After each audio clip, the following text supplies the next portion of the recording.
guess we'll introduce ourselves. So, I'm Nash, and I'm Ben. Right. So I guess special guest Ben is with us today. I guess just guest. I mean, you're special for sure. You're definitely a beautiful and unique snowflake. But Okay. I don't know. I guess guest co-host, because you're not really a guest. You're always here. Yeah. You're what's your title? Sound man? I don't know. Editor? I got a name tag. Are you an editor? Are you Sure. the editor? Yeah. Yeah, I don't know about titles, but anyway, so so last time, if you're just joining us, and you probably are because none of these have been put up yet, and may never get put up, because we're working all the kinks out. But last time, Aaron was here, and the audio didn't come out very good, and he is attending a function right now. So we've got our sound man Ben stepping in as co-host this time. Also, conveniently the man we can blame for the audio troubles last time. So that's fun. So we can talk about how bad the sound guy was, but then also it's you. So full circle. Oh, that guy was a dick. Yeah, what an asshole. No clue what he was doing. Not like me, who really has no clue what he's doing ever on anything. But so we're at a different location, and we're working out the sound kinks and everything. So we might repeat some of the things we talked about last time, because chances are you'll never hear them because they're unlistenable. Probably. I don't know. I didn't really listen to it. Possibly, yeah. Might be able to But listen an a little uncomfortable. bit. Yeah, it might be an uncomfortable listen. Whatever. We'll slowly re-glean through anything. So I guess this. Do we have a name for this project yet? Not yet. As no idea. of now, untitled Nash and Company podcast. Yeah. The Nash tapes. The Nash tapes. Yeah. Speaking of which, I wrote myself a post-it note here from last time for some talking points. Okay. So if you're curious, what we got here. Oh, this side. This is a piece of paper that I have here. On one side is directions to this place, scribbled in pen. On the other side are these notes here. Note 1 that I feel might be important to the listening audience. I have here. Why are we doing this? So that's probably what they're wondering. Why would we even bother with this? Which I feel is a valid question, especially because I'm the one who thought of it. So I think it's great. The answer that I've so far come up with is we all have a mutual acquaintance who thought this would be a fantastic idea. Can we name him? Do we give him a title? Do we give him an alias? Should we just refer to him as like an ambiguous title, like a producer? Would he be producer? The Man. The Man, yeah. So we got a guy. He's the man, and he got a hold of all of us individually and said, hey, I think this podcast could be a really good idea. I think people would really dig on it. So he contacted all of us, and here we are. Most of us, not all of us. Right now we're here, as previously discussed. But here we are doing this. So he thought it would be a good idea. You have anything to add to that? Why are we doing this? Because he thought it would be a good idea. Pretty much, yeah. Yeah, Sounds good. Producer the man. The man thought it would be a good idea. So a follow-up question here that I have, sub-question. Who cares? Why? Why would they care? So this guy thought it would be a good idea. Why did he think it would be a good idea? There's plenty of people, like guys talking into microphones that other people on the world can listen to. Who cares? People talk all the time. I can't go anywhere without hearing people talk. And most of the time, I do not want to hear what they're saying. And so now this is this is reliant on other people wanting to listen and actually going out of their way to listen. It's not like when I trap people in hallways and elevators and force them to listen to what I have to say. They have to seek me out, and then I can force my views upon them. So who cares? Why would they want to listen to us talk? Why does the man think this is a good idea? And I don't know what he told you guys, but I know what he told me. So he said because he thinks I'm neat. So he thinks I'm a neat guy. So I'm Nash. He thinks I'm neat. I've got the only reasons I guess he might think that he said I have a unique perspective on the world. That might be because I have no phone or computer or a TV that gets television stations. I mean, I can play DVDs on it and People buy me video game systems sometimes. Get some old ones I can play on. I've never owned a car, and I travel constantly, and I'm always like shucking and jiving around the world, hunting for treasure, or ancient martial arts masters, or falling into swashbuckling type scenarios and getting out by the skin of my teeth because I'm an idiot. I'm a lucky moron. So he thought I would have a unique perspective, so people might want to listen to my roguish charms, my charismatic humor. What do you tell you guys? Why is this a good idea? Why does anybody care? Yeah, why should anyone care about this? Are we funny? Do we have a unique take on things? I mean, I think so. Yeah, I love what I have to say all the time. Most of the time, I just say it, regardless of whether or not anyone's around. So this is pretty much a regular thing for me, except now we're recording it and there's people here. Right. You're here. Right, yeah. So normally it would just be me in a room or in the woods saying these things. But now they can be preserved for posterity. Right. We can print it on a gold disc and shoot it into space, and aliens will no longer be confused about how it was we wiped ourselves out. So well, they're gonna figure out, once you figure out what's in that pyramid up there. That's true, yeah, in Antarctica, which then you can just directly communicate with that them. That is true. That's a continuation from last week's episode that you'll never hear, and that was also recorded several weeks ago. But we were talking about an expedition I'm planning to Antarctica where some scientists think maybe possibly there is a pyramid there. There is a pyramid-shaped mountain for sure. There's a pyramid-shaped structure there. Most likely a mountainous pile of rocks and ice and snow. Not atypical. What is weird, though, is that normally when those things are formed, there's other similar structures around them, mountain-wise. And there's not one of those here. You can go give it a googs. Type it into Google, give it the googly moogly, and you'll see this thing. It looks like a pyramid covered in snow, and it's probably just rocks. But no one's gone out to investigate one way or the other. So I'm planning an expedition over there to maybe take a looky-loo, maybe blow a hole in the side, see what's in there. Who knows? Maybe. You didn't hear from me. If that actually happens and I'm the one who did it, I didn't do it. I was just joking around right now. See, but if this gets released, maybe somebody else had the same idea. Yeah, maybe someone else had the same idea. Maybe they said, you know what, I'm going to beat you to it. Yeah, maybe. That's usually what winds up happening. But if that is a pyramid, it would mean that human civilization is hundreds of thousands of years older than previously thought, or maybe even millions of years older than previously thought, because there shouldn't have been any human beings around at the time that Antarctica had tropical temperatures or standard human living temperatures. So there shouldn't have been anyone around at the time that landmass was considered habitable. Modern human beings, modern in quotation marks, have supposedly only been around for about 15,000 years-ish.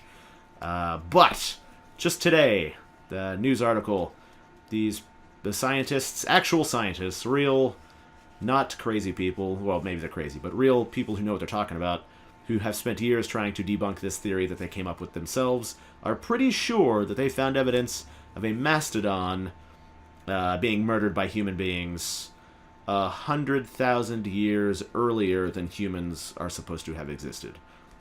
So instead of tool-wielding Homo types existing 15,000 years ago, it was like 115,000 years ago. And everyone else in the scientific community is like, robble, impossible! But they keep crunching the numbers and trying to find any other explanation, and so far they haven't. So if you want further details, Google that. But all I could think of when I read that was, I knew it! I freaking knew it! So I gotta hurry before someone snatches all the rest of the treasure out of the world before I can get to it. But anyway, that's why'd we start talking about that? Something about communicating with people. When the aliens find out what happened to us, they're gonna wonder. They're gonna know. They're gonna know. They're gonna know. Number one on their list. I'm gonna shoot them a dick pic from that pyramid, and they're gonna know for sure why we got wiped out. But yeah, that's why I think the man thinks that this would be a good idea. The man. Yeah, the man. You got anything to add to that? Why people should care? Same, yeah, I think so. Yeah, so in that same vein, yeah. So I've got this written down on a scrap of paper because I don't have a phone or anything like that. And so in talking to the man, I was like, oh, hey, we took notes last time for things to get back to in a roundabout way. And I was like, yo, hey, maybe contact that other guy and get him to, like, somehow walk this notebook over to you so that we could pick up on these points. And the man was like, or he could just take a picture and text it. Technology. I'm so out of the loop. I feel like such an idiot sometimes. But see, he didn't take that easy way out. Yeah. He made a 3-day trek. Did he? Here. That's not true, is it? No, it's not true. That's not true. That's not true. Did he text you those notes? Yes, he did. Excellent. I've got rule 1 of business would be, what's your blog? You have a blog. Oh, that's right. Yeah, I do have a blog. So if you're wondering what I've been up to, you can look up Nash-Style.com, and that's Nash-Style, not the word hyphen, an actual hyphen. It's like a floating line, like a floating sideways line. And I say that because I told that to someone, and they looked at me and they were like, "What's a hyphen?" So yeah, they were getting ready to graduate high school, so that'll show you the state of the world currently. So I would have said it's like a floating underscore, but then I'm sure they would have been like, "What's an underscore?" Yeah. So it's like, oh, it's like a lowercase sideways L that's floating. You'll find it. It's there. So yeah, Nash-Style.com is my blog about travel and adventure and martial arts and just general Nash-style shenanigans. Don't go to Nash-Style.com with no hyphen. That's some kind of fashion blog. Definitely not me. Really? Some dude got to that domain before I could. It's like, oh, you. So yeah, I'm sure hilarity will ensue when people get mixed up between the two on a regular basis. I'm not so concerned about people looking for me and finding him, but I would love the thought that people are looking for him and finding me. It just is hilarious to me. But yeah, Nash-Style.com. Maybe you could get some kind of a thing going. Yeah, we could get like a cross promotion. So I mean, if he's got a fashion blog, maybe he could like, I don't know. I don't even know if he makes clothes or maybe he just talks about clothes. Maybe I could make clothes. And he could talk about them. You could make like rugged adventure. Yeah, they would just be all burlap, just the most uncomfortable. Just like, and the summer wear for this year is 6 layers of potato sacks, unfiltered or washed. Just people just rashy and like their skin bleeding. This is from the Nash Summer Collection. And then wintertime will just be, I don't know, like a bramble of thorns or something, like something maximally painful but also like completely inefficient at holding in heat. Just the worst. Or maybe you just you take the burlap sacks, you stuff them with newspaper. Oh, that's a good one. That's actually functional and probably pretty soft. So that's there you go. That's probably a good idea. No, $24.99. Yeah, I don't know what we would do for clothing. T-shirts, I guess that's the way to go. Yeah, probably. V-necks. The deeper the V, the better. Always. Those are words to live by. Man or woman, if you're wearing a V-neck, down to the belly button if you can manage it. I don't care if you have a disgusting body. Have your disgusting body proudly. You're beautiful. Like Christina Aguilera says, don't let anybody tell you differently. You're beautiful, but I'm also saying you're disgusting. I mean, yeah, you're probably hideous. Statistically speaking, there's a very small number of people who are attractive. You know, like above average. Right, so I mean, most people by the nature of numbers, average is the average. So, most people I think fall in there. Although, depending on the region, you might get a larger clumping of one side of the scale or the other. Right. Like probably Hollywood, California, you get a real high quality quantity of 9s on a 10 scale. Right. You would think, oh wow, a lot of 9s over here. Everyone must just be like this. But then you go. Also weirdos, but they don't count. They're their own category. We're just talking about attractiveness. But yeah, then you go to some place. I can't think of an especially ugly place, but they exist. You go to these places and you're like, wow, everyone here is hideous. Yeah, they're 9 out of 100. Yeah, they're 9 out of 100. That's right. 9 out of 100. 2 thumbs down and a frown. You just look at them and you're like, oh, damn it. This is most people. And yeah, they're probably great, but that's not what we're talking about. They should wear their ugliness proudly. It's fine. It's fine to be ugly on the outside. I would much rather, and this takes me to the opposite end of this continent that we're on. Every time I've been to Miami, the first time I went to Miami, I wound up in the ghetto, which, if you've never been to Miami, most of it is ghetto. It's like legitimate, extremely low income, subsidized, like dilapidated, traditional ghetto. But while I was in the ghetto, I actually went there for a bare knuckle kickboxing tournament. Good, nice. Good times. Yeah, it was a Kyokushin tournament. Nice. Yeah, it was a good time. But so we were in Miami, and I was just looking around the first time I was there, and I was like, well, this isn't like the Will Smith song at all. Like, I was just so disappointed. But everyone there was super nice. And then later in the evening, me and my buddies decided we were going to go to South Beach, Will Smith's Miami. Right. Everybody was beautiful. And all the buildings were like shiny and good looking. And everyone was an asshole. Just a raging boner. And I would much rather have the inverse. I'd rather have nice, ugly people than attractive, mean people. That's just me. I mean, time and a place. I guess if you're just having a one-night stand or something, probably mean, hot people are the way to go. Because you don't have to put up with their meanness. True. You just, you do what you gotta do and then, get rid of them quickly. True.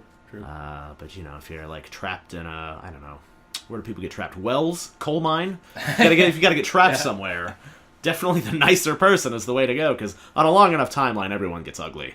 That's an inevitability. Physically, they get ugly. It doesn't matter. True, but if you want to prolong the time that you can remain non-ugly, that's true. Get an official Nash-Style low V. That's right. Yeah, that's t-shirt, true. Yeah, $24.99. If you're gonna be ugly, then what's the most attractive thing? Confidence. You will blast people with your confidence. You will drown them in your confidence if you're rocking that deep V Nash-Style shirt that does not yet exist. I don't know why I'm plugging this fictional product. It's gonna exist, though. Once this takes off, when people realize that they should care for the previously stated reasons. Right. And when you and me are swimming in loot, then nothing will probably change for me, because I'll still be probably getting swindled out of my money or on some horrible adventure, losing it. I'll get ransomed to pirates or something, and then I'll be right back here talking about my next genius idea.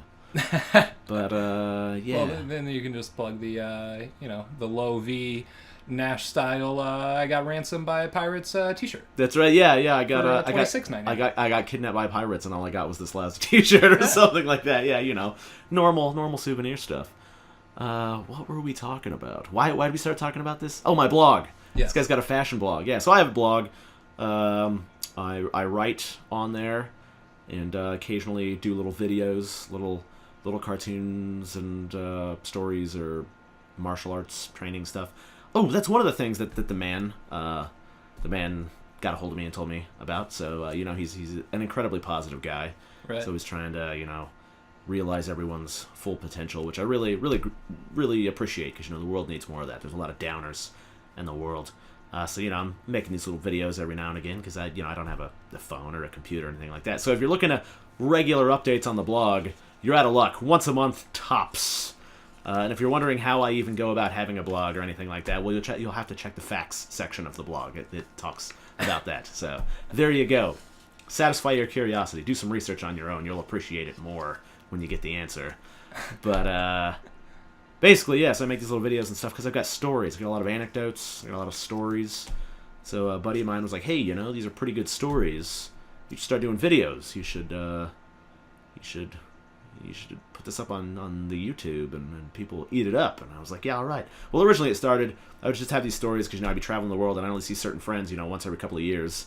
And we'd all swap adventure stories. And they would say, hey, man, I wish you'd write these stories down so that I could tell them to other people when you're not around. And I was like, sure. So I wrote them down and I emailed them off. And they were like, hey, man, we only see each other every few years.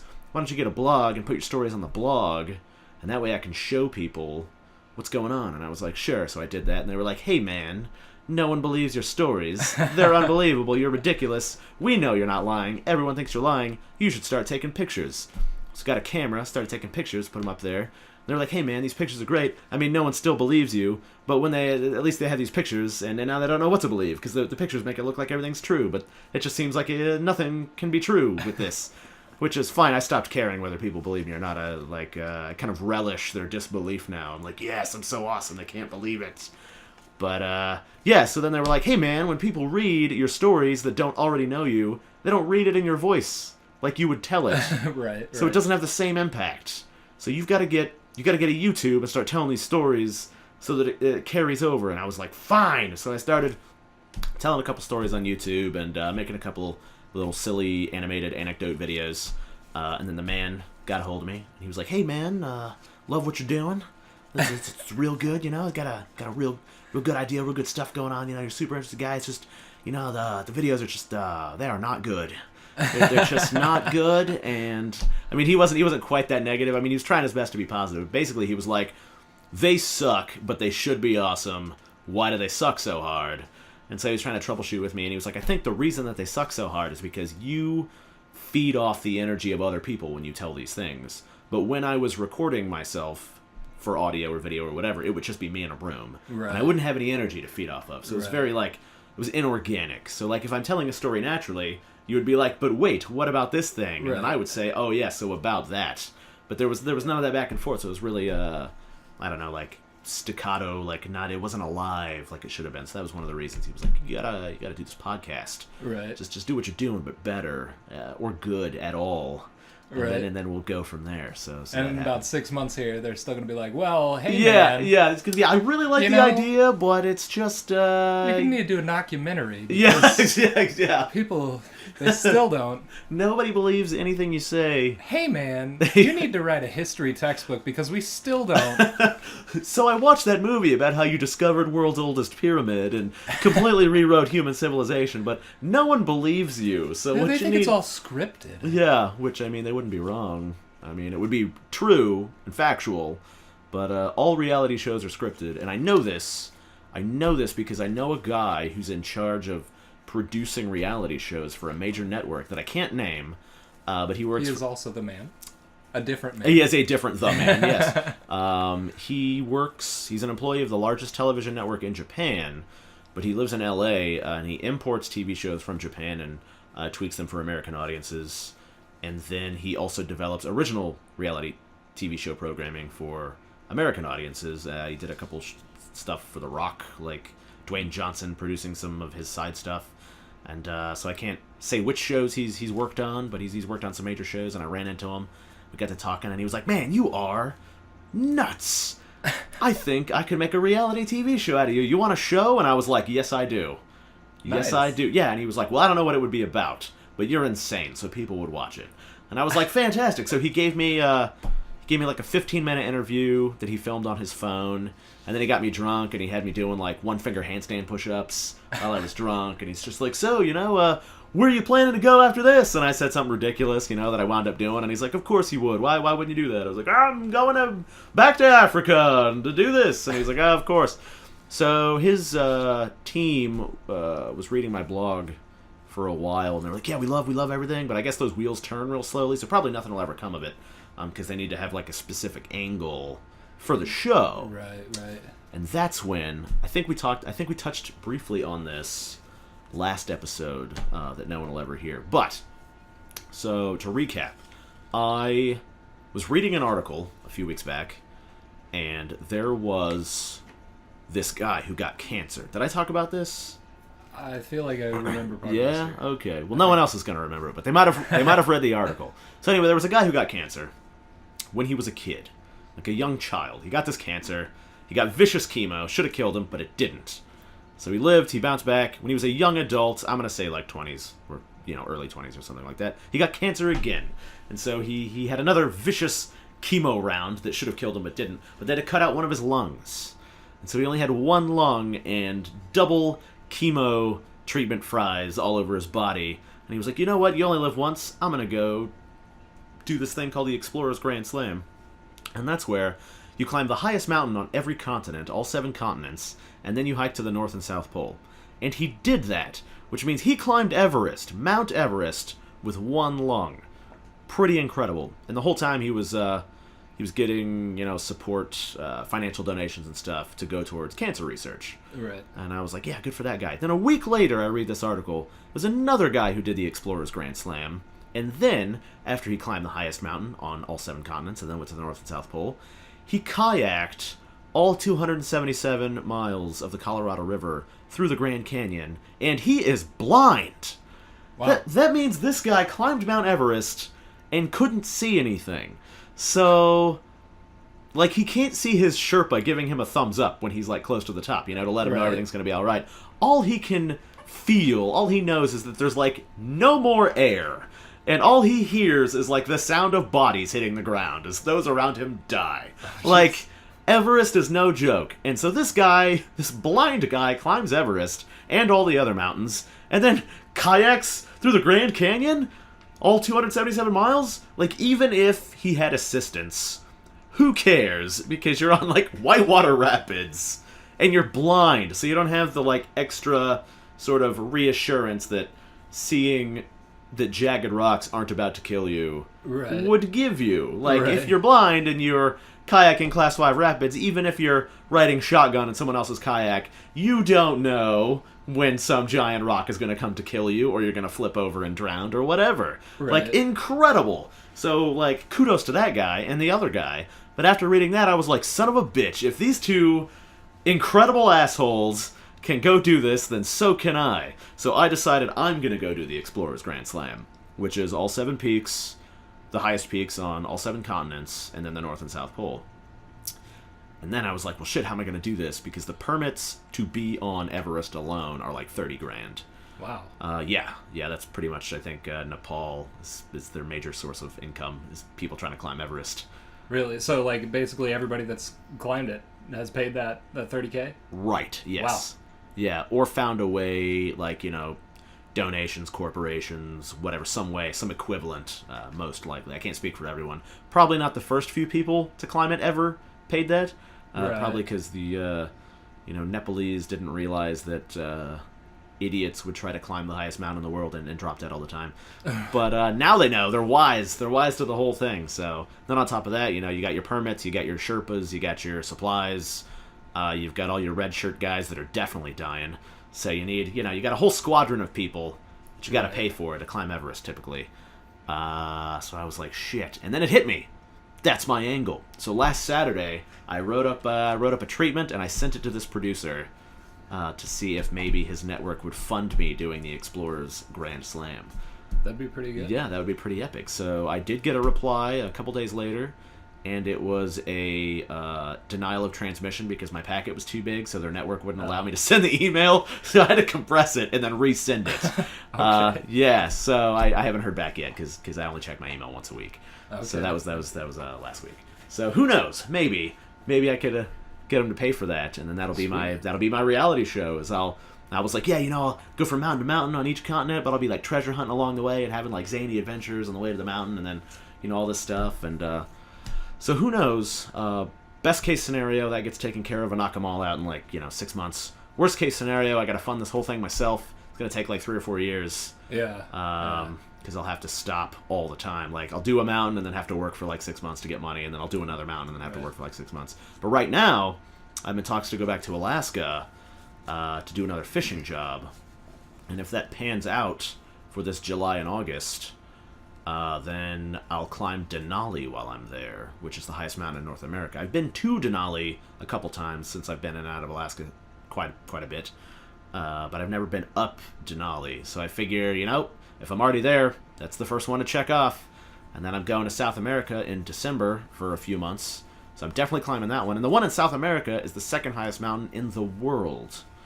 So that'd be a good one to get off, second on the list, or second or third. Right. So I'm like, well, I already did the second highest one. Everest is the next step. Yeah. So I'm definitely going to do that.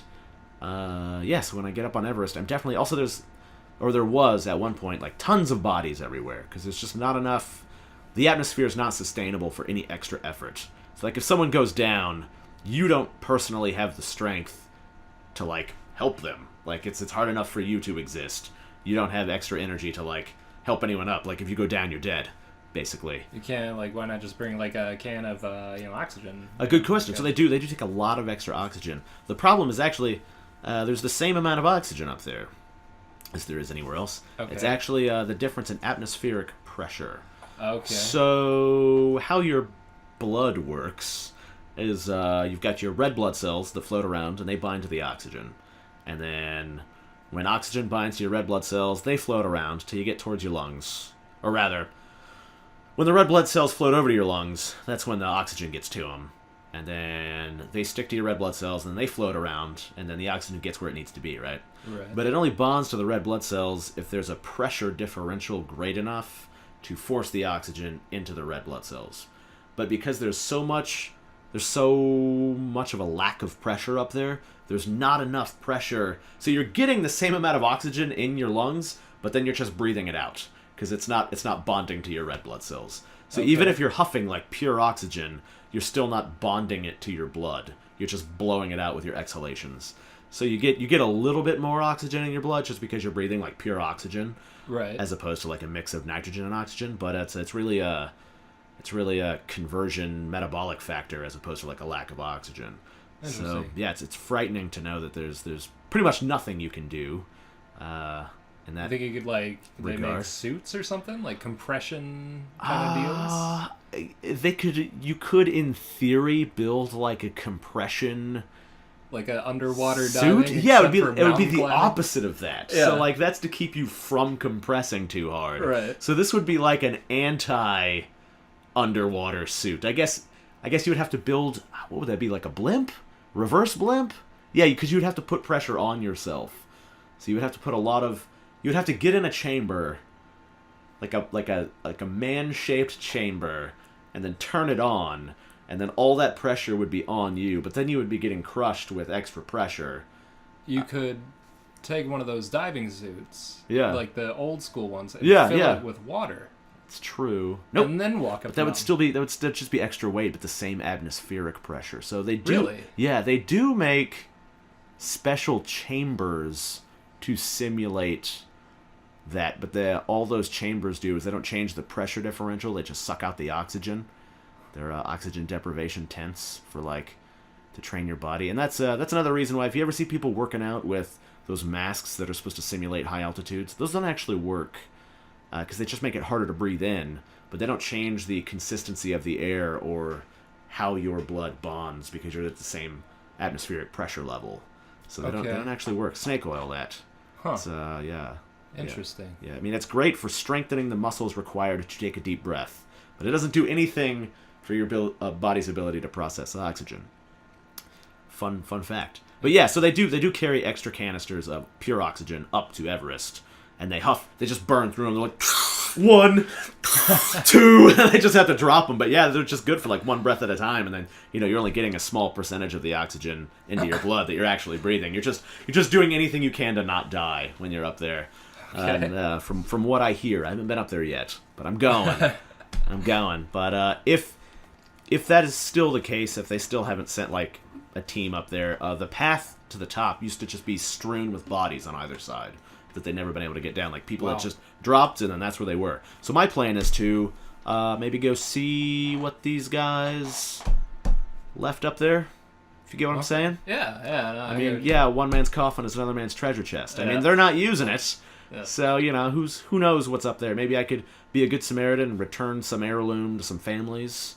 But, if there's some sort of nondescript, non-unique item that they're not using, then, I get a new hat or $50 in someone's wallet, They're not using it. And then I can, Simpson-style surf down Everest on their body that has now frozen into like a surfboard shape. So that's the plan. So I was researching that the other day. And I was like, Everest, I'm not going to do that one last. I don't want to get 6 mountains into the 7 mountains and then die on Everest. So I would rather, if I'm going to die on Everest, I also feel like climbing these other mountains, because the longer it takes, the more my crappy lifestyle is going to ravage my body. The more constantly fighting and falling off of things and being under constant stress is going to ravage my body. So I want to be fresh-ish going into Everest, but I don't want it to be the first mountain. 0 to Everest is too big of a leap. Right. So I'm thinking after I do the second highest mountain in the world, I'll probably do one before that, then the second highest, and then I'll probably do Everest 3rd or 4th. And then that way, if I succeed, then the other 3 will be like a cool down. I'll be like, well, I already did Everest. These are nothing. But I was reading about the second highest one in South America. Doesn't sound that bad at all, really. If you go up the proper way, during the right time of year, you might not even necessarily need like poles and ropes and spikes and axes. Like you might be able to make it up just bouldering really hard. And I was like, all right, cool, no worries. Then I'm reading about Denali, not even the second highest mountain in the world. Average climb time is between 2 and 4 weeks. What are you doing? What are you doing on a mountain for 4 weeks? Wow, what are you doing? entire regimes are created and destroyed in less time than that. Like, that's like, you gotta have your mail forwarded to the side of the mountain because you're there so long. Like, what are you doing? I'm getting up and down that. If it truly takes between 2 and 4 weeks to get up and down this mountain, then I'm gonna do it in a week and a half, or less. Or like 3 days. I don't know. Like, I haven't done any research as per the usual, and who knows if I ever will before I actually climb it. Feel like I probably should. But, whatever. It's not even second highest. I don't need to do research. But yeah, it's just like, Jesus, 2 to 4 weeks. Like, what are you doing? Is that's including coming down?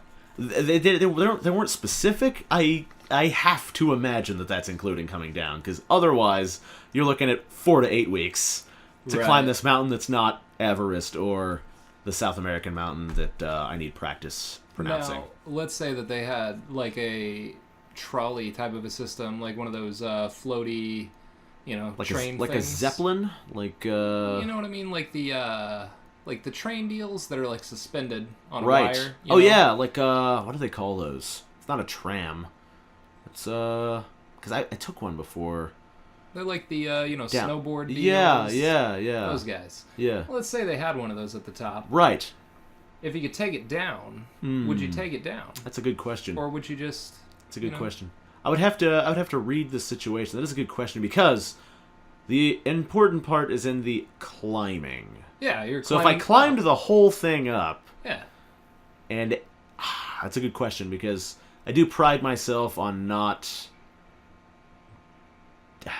doing the like touristy easy way out stuff typically, but it depends. Like, did I make it to the top but barely, and I got a bone sticking out and there's a huge storm on the way? Probably taking the trolley down. Did I make it to the top and it was all thumbs up and everything's going good? What could possibly go wrong?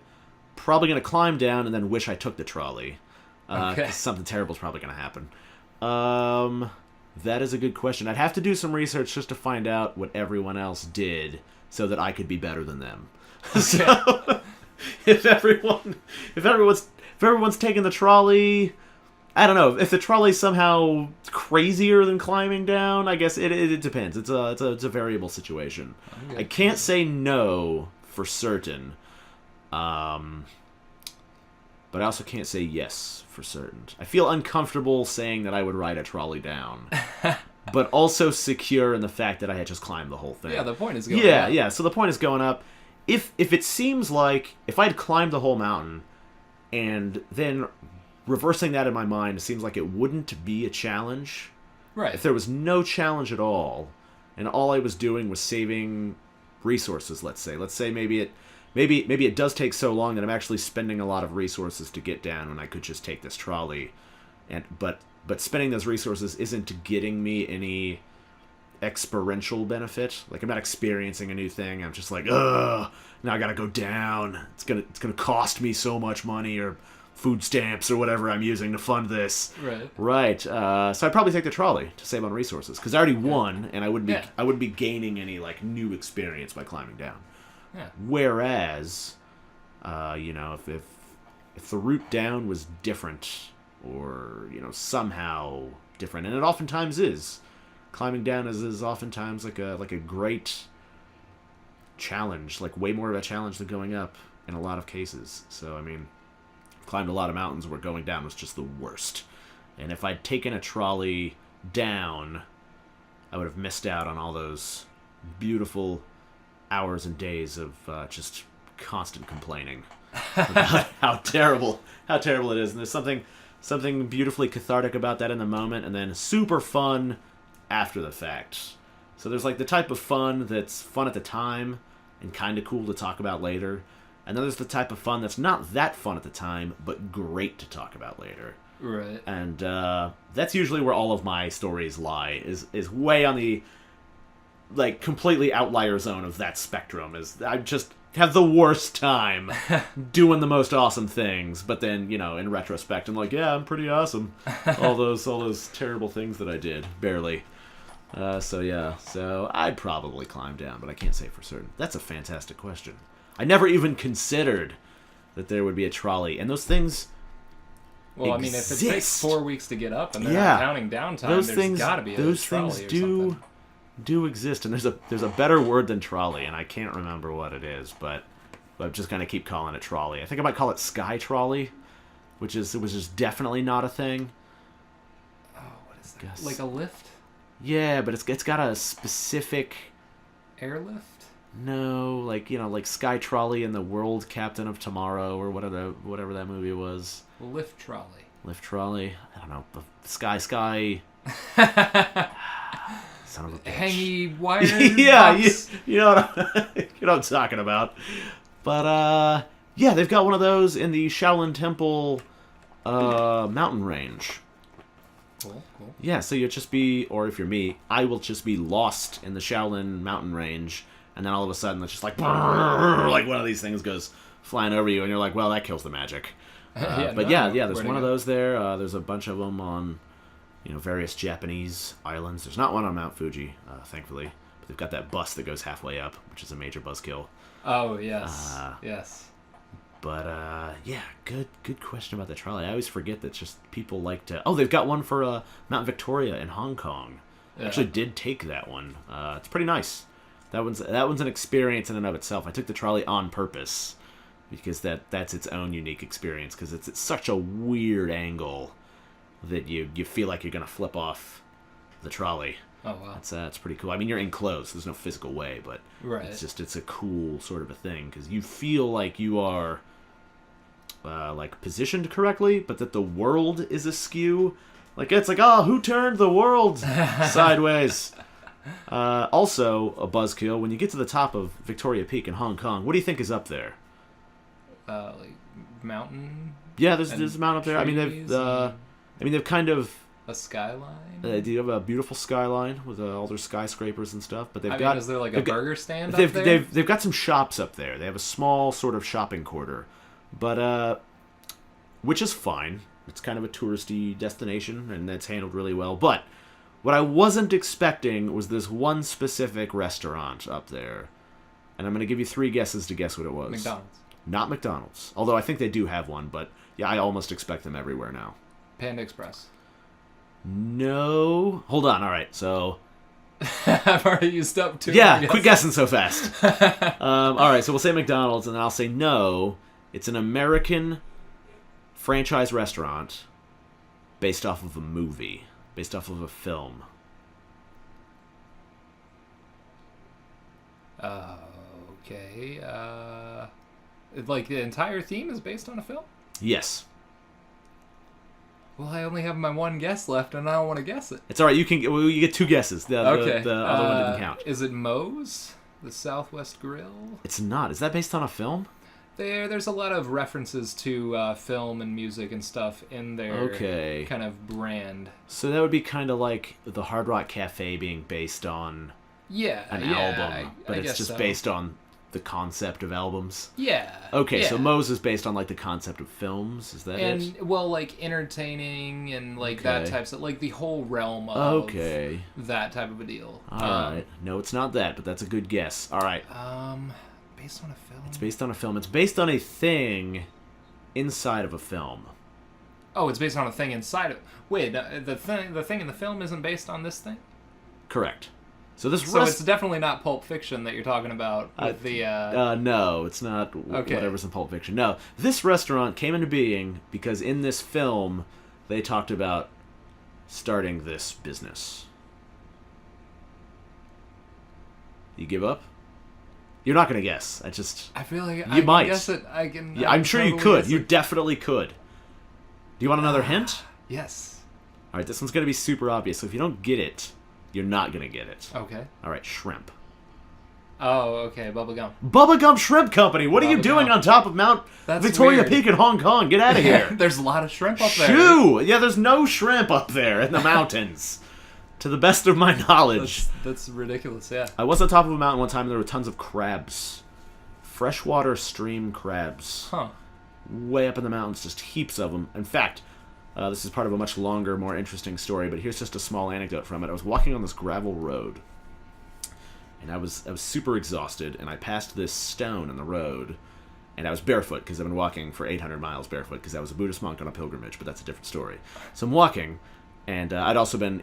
subsisting on nothing but this mild sedative fruit for a long time. I was just full of sedatives and tripping kind of ballsy, and was real high on just pain and sedative fruit and nature. Regular stuff.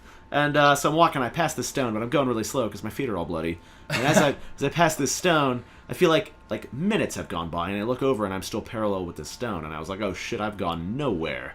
So I take I walk for a little bit, and then I look over and I'm still parallel with this freaking rock.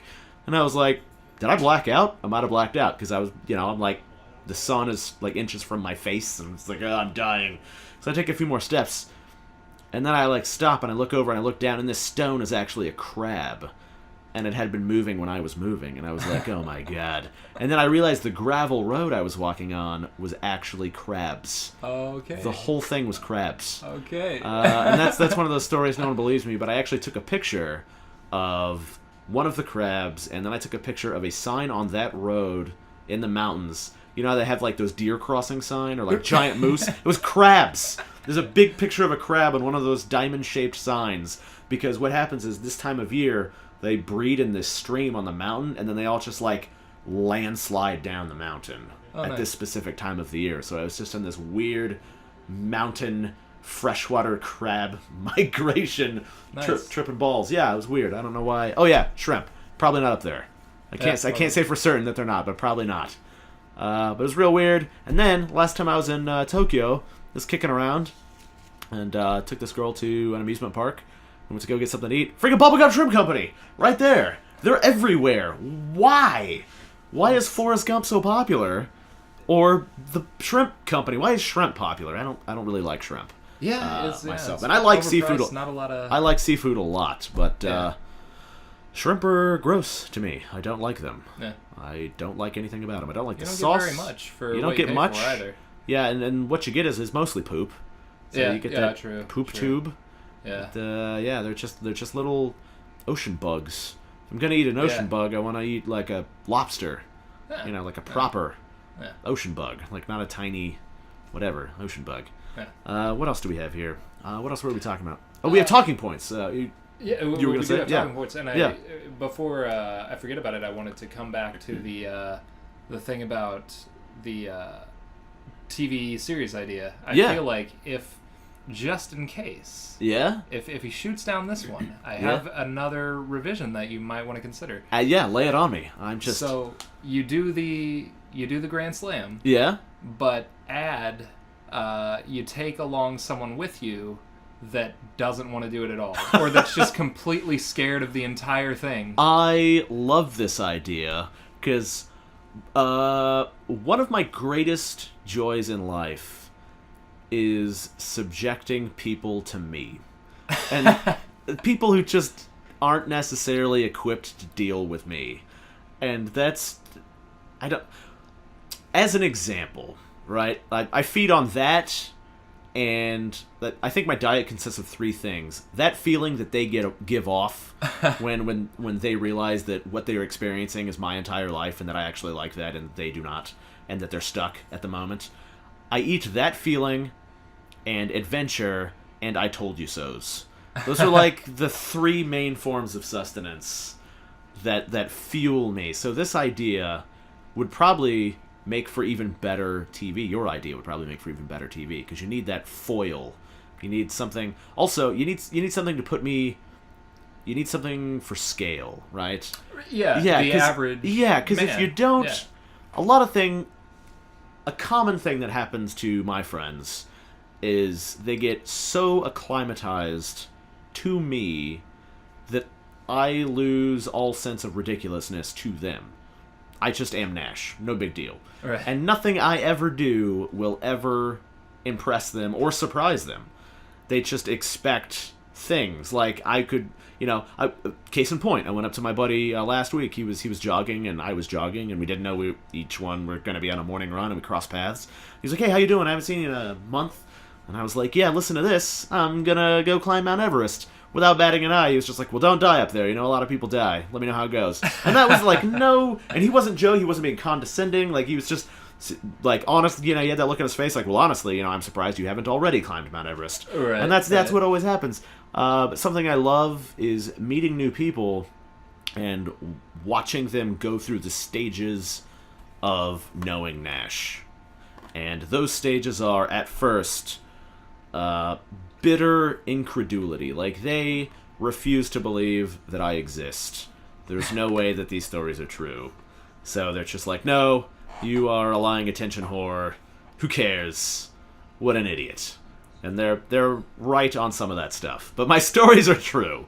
And then they move on and they realize that they are true. And they're like, oh my god. Then they're like the honeymoon phase. They're just like, oh my god, like all these things. Look at all this stuff this guy's done. And then they're just like completely smitten with anything I could possibly do. And then they go up to other people and they're like, oh, you hear about this guy? This guy's crazy. Listen to all this stuff. He's real. Yeah, he's a real guy. And then, they don't believe it. But then they move on to the starting to acclimate phase, but they're still kind of honeymooning. But like then they'll go to like people that have already known me for a while, and they'll be like, "Oh, this guy, do you hear about this guy?" They'll be like, yeah, I know him. Yes, it's all true. Don't encourage him. Just let him be. He's fine."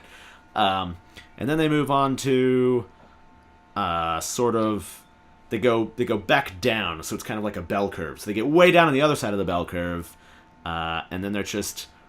Once again, new people will come to them, and then they'll be like, oh, did you hear about this guy? I know this guy. And then that's when they'll be like, yes, I already know. I'm sick of hearing about him. I'm sick of talking about him and hearing about him. I already know he's the person that I know. He's just some dude. And then they even out, and then they just are permanently in that state of like, yep, that's I'm just used to this now. Like, nothing's weird about it. They don't think anything about it. And so, they'll be having a casual conversation with me, and then someone they know who doesn't know me might hear it. And I'll be like, yeah, so anyway, I'm preparing to go up Mount Everest. And then, someone will be like, oh, yeah, so anyway, I hear this. And they'll be like, wait, what? I'm like, oh, yeah, they just lose all sense of scale. So I enjoy watching that roller coaster ride. Right. But yeah, having someone for scale would be good for the show, I think. And also, people love to watch people not enjoy themselves. Yeah, oh, definitely. Like, that's a big thing. So if I'm, obviously if the show's following me, there's going to be adversity. Probably non-stop adversity from some terrible decision I've made. But I'll face it with like a roguish charm and like a plucky, happy-go-lucky, like, well, I'll get out of this. Like a 1920s adventure serial type, like, don't worry, I'm here. Like, Zep Brannigan's here to rescue everyone. But like... Sure, there's a certain entertainingness about that, but then you get someone who's just really, really miserable, and it's my fault, and they're stuck with me. You get that kind of like Carl Pilkington, idiot abroad kind of thing. Yeah, totally. Yeah, like imagine that show, but there was someone next to him having a blast. Like imagine if Ricky Gervais in that show was forcing him to do all those things in person instead of over the phone. Yeah. That's kind of what it would be like. And well, like...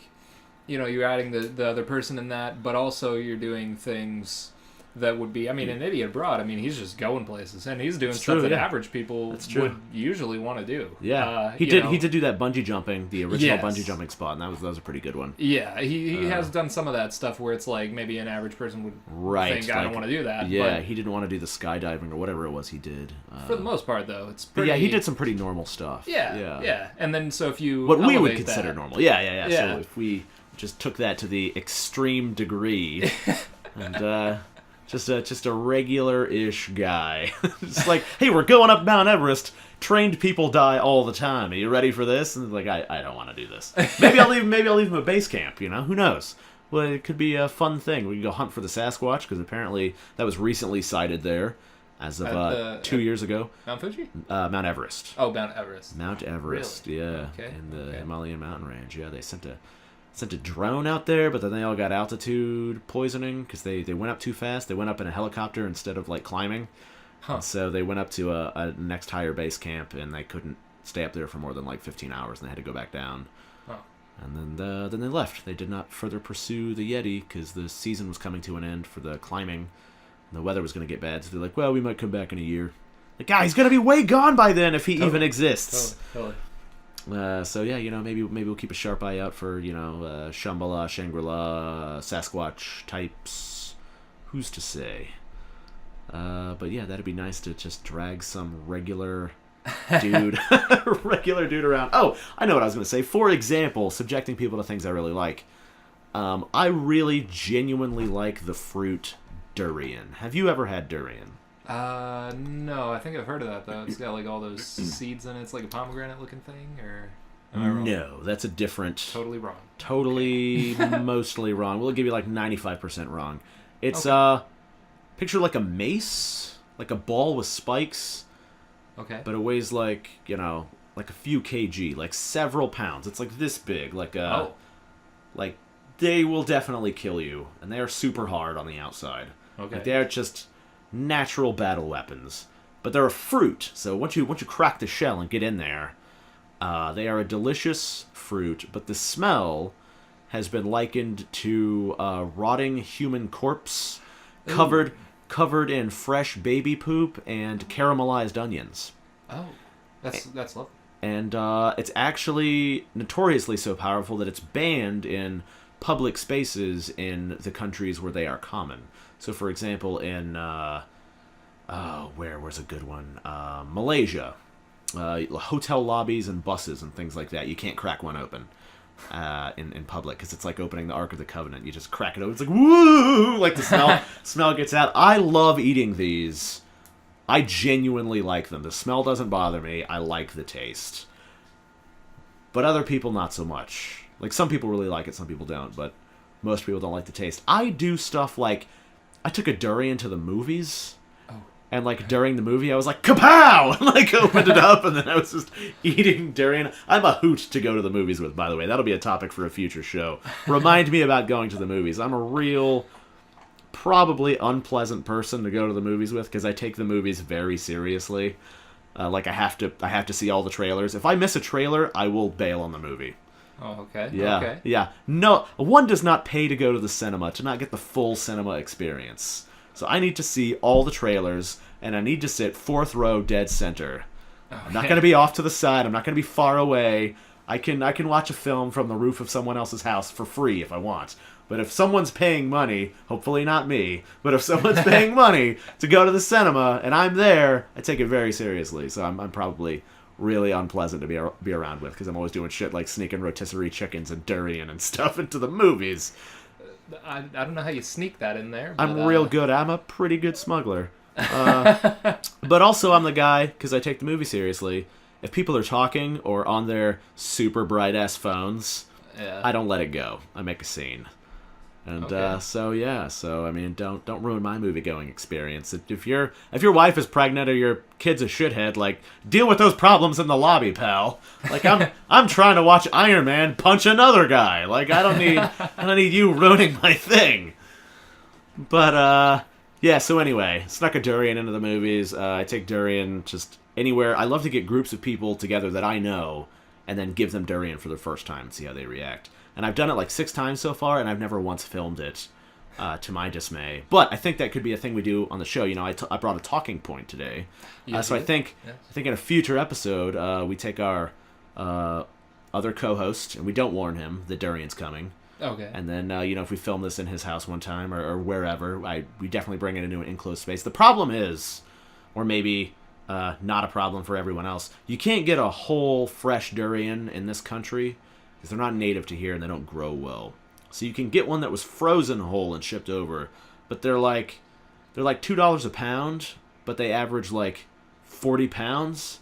So you don't want to drop $80 on a fruit. Right. But they do have them frozen and like pre-carved sections, and you can get enough for like a social gathering for like $10. And I would happily foot that bill because typically what winds up happening is everyone takes a small piece, hates it, and then I get to eat the rest. So solid investment. I win on both fronts. I get food, and I get to watch them hate something that I love. So, so that's a thing. So yeah, I totally get that show where I do the Explorers Grand Slam or something equivalent, where we take, or it could be maybe each continent, I grab a different person who doesn't want to do the stuff on that specific continent. That way one person doesn't get completely burnt out, because if you drag one person all around the world long enough, they're going to get wise to my shenanigans. Yeah. They're going to start being able to figure out the dumb stuff I'm about to do. True. So we want to keep it fresh.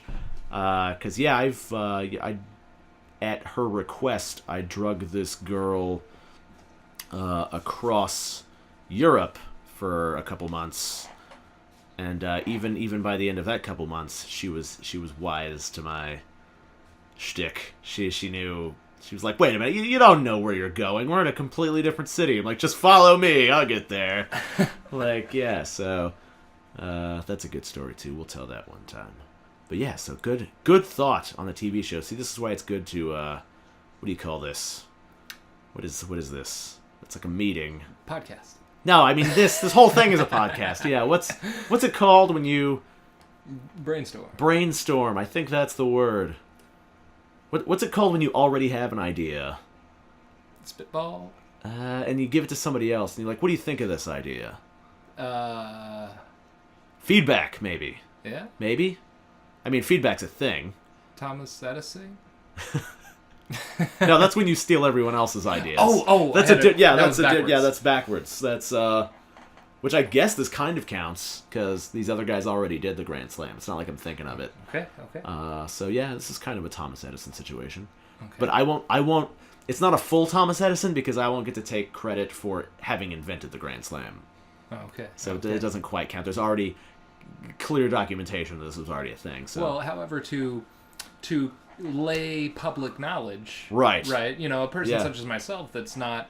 I don't really, That's true. If you don't, if you're not into it. So and then I don't even know that's a thing. And then I'm the one who popularizes it, and I'm like, look look at me. You brand it in this way, and bring it to the masses. Oh, you're right. Yeah, I'm gonna. So now you own it. Yes, brilliant. Yeah, I would love to Thomas Edison this. All right. That's just trademark. It's gonna be the Nash Grand Slam from now on. There you go. It's just like no, this is you can't use that. It's trademarked. Well, I feel like the only problem with that is that Denny's might have a problem with it. Ah, you're right. Well, that's the Denny's Grand Slam. It's different. Well, okay, fair. Also, baseball. You I can partner think, with Denny's. I could. So you got this Nash-Style guy that you can partner with, and Denny's. Yeah, this is the whole franchise. Basically, it builds itself. I don't know why we didn't do this sooner. Yeah. I wish the man had gotten a hold of us, earlier, so we get this whole thing. Also, I don't have a phone or anything like that, but I do get told what's going on in the world by other people, such as yourself. Are you aware of the Denny's Twitter account? No, I'm sure they have one. Well, they do have one, and they're insane. All right, so anything else to add about the show before we go back to the notes from last week's episode?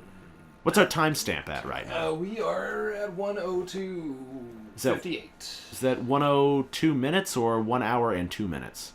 62 minutes. Okay, excellent. All right, we're well within our range of acceptable. Yeah. We could go for another half hour and still be good. Well, we could go for another 10 hours. We could. I mean, I could. I don't know. I don't know how much digital film you have in there. Enough. Enough? Yeah.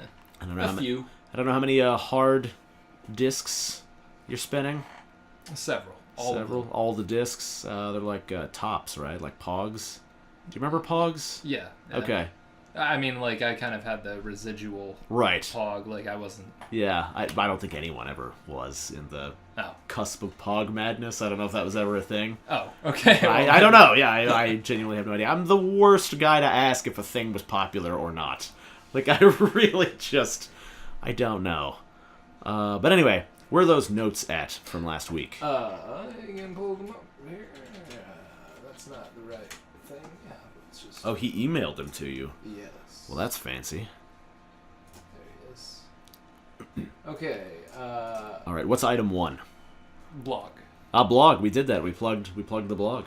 Number 2 is during your stay at Warren. That's right. As the substitute. Maybe we should bleep the school name out just in case. Yeah. Well, that'll be on you as the audio editor. Well, there's a million Warrens. Sure. All over the place. Yeah. They don't know where we live. As my tenure as this full-time guest high school teacher for a while. Yeah. What's the rest of the item? Well, there were several advances made by female. That's right. And possibly male. Yeah, there we are. Yeah. There was a ton of chicks trying to bang me. Now, apparently, there's a why. Oh, that's right. Why didn't I bang these students? Yes. Why didn't I bang these underage children? These sexy, sexy children. Why didn't I succumb to their wiles? yeah, so while I was doing the whole high school teacher thing, these girls were just really trying to bang me. In fact, one of them, I was staying in the area of the school, which is one of the reasons that made the job so great, was because I could get there in like minutes.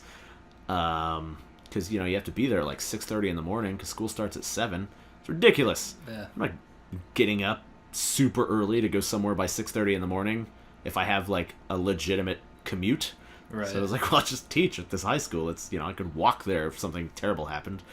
But so I was mowing the grass at this place one time, and it was hot, so I had my shirt off, and I'm mowing the grass, and I didn't realize there was a garage sale across the street, and I'm mowing the grass, and then cars are going back and forth. So I show up to school on Monday, and at some point in time, this girl student went to the garage sale while I was mowing the grass, and she took a picture of me mowing the grass with my shirt off.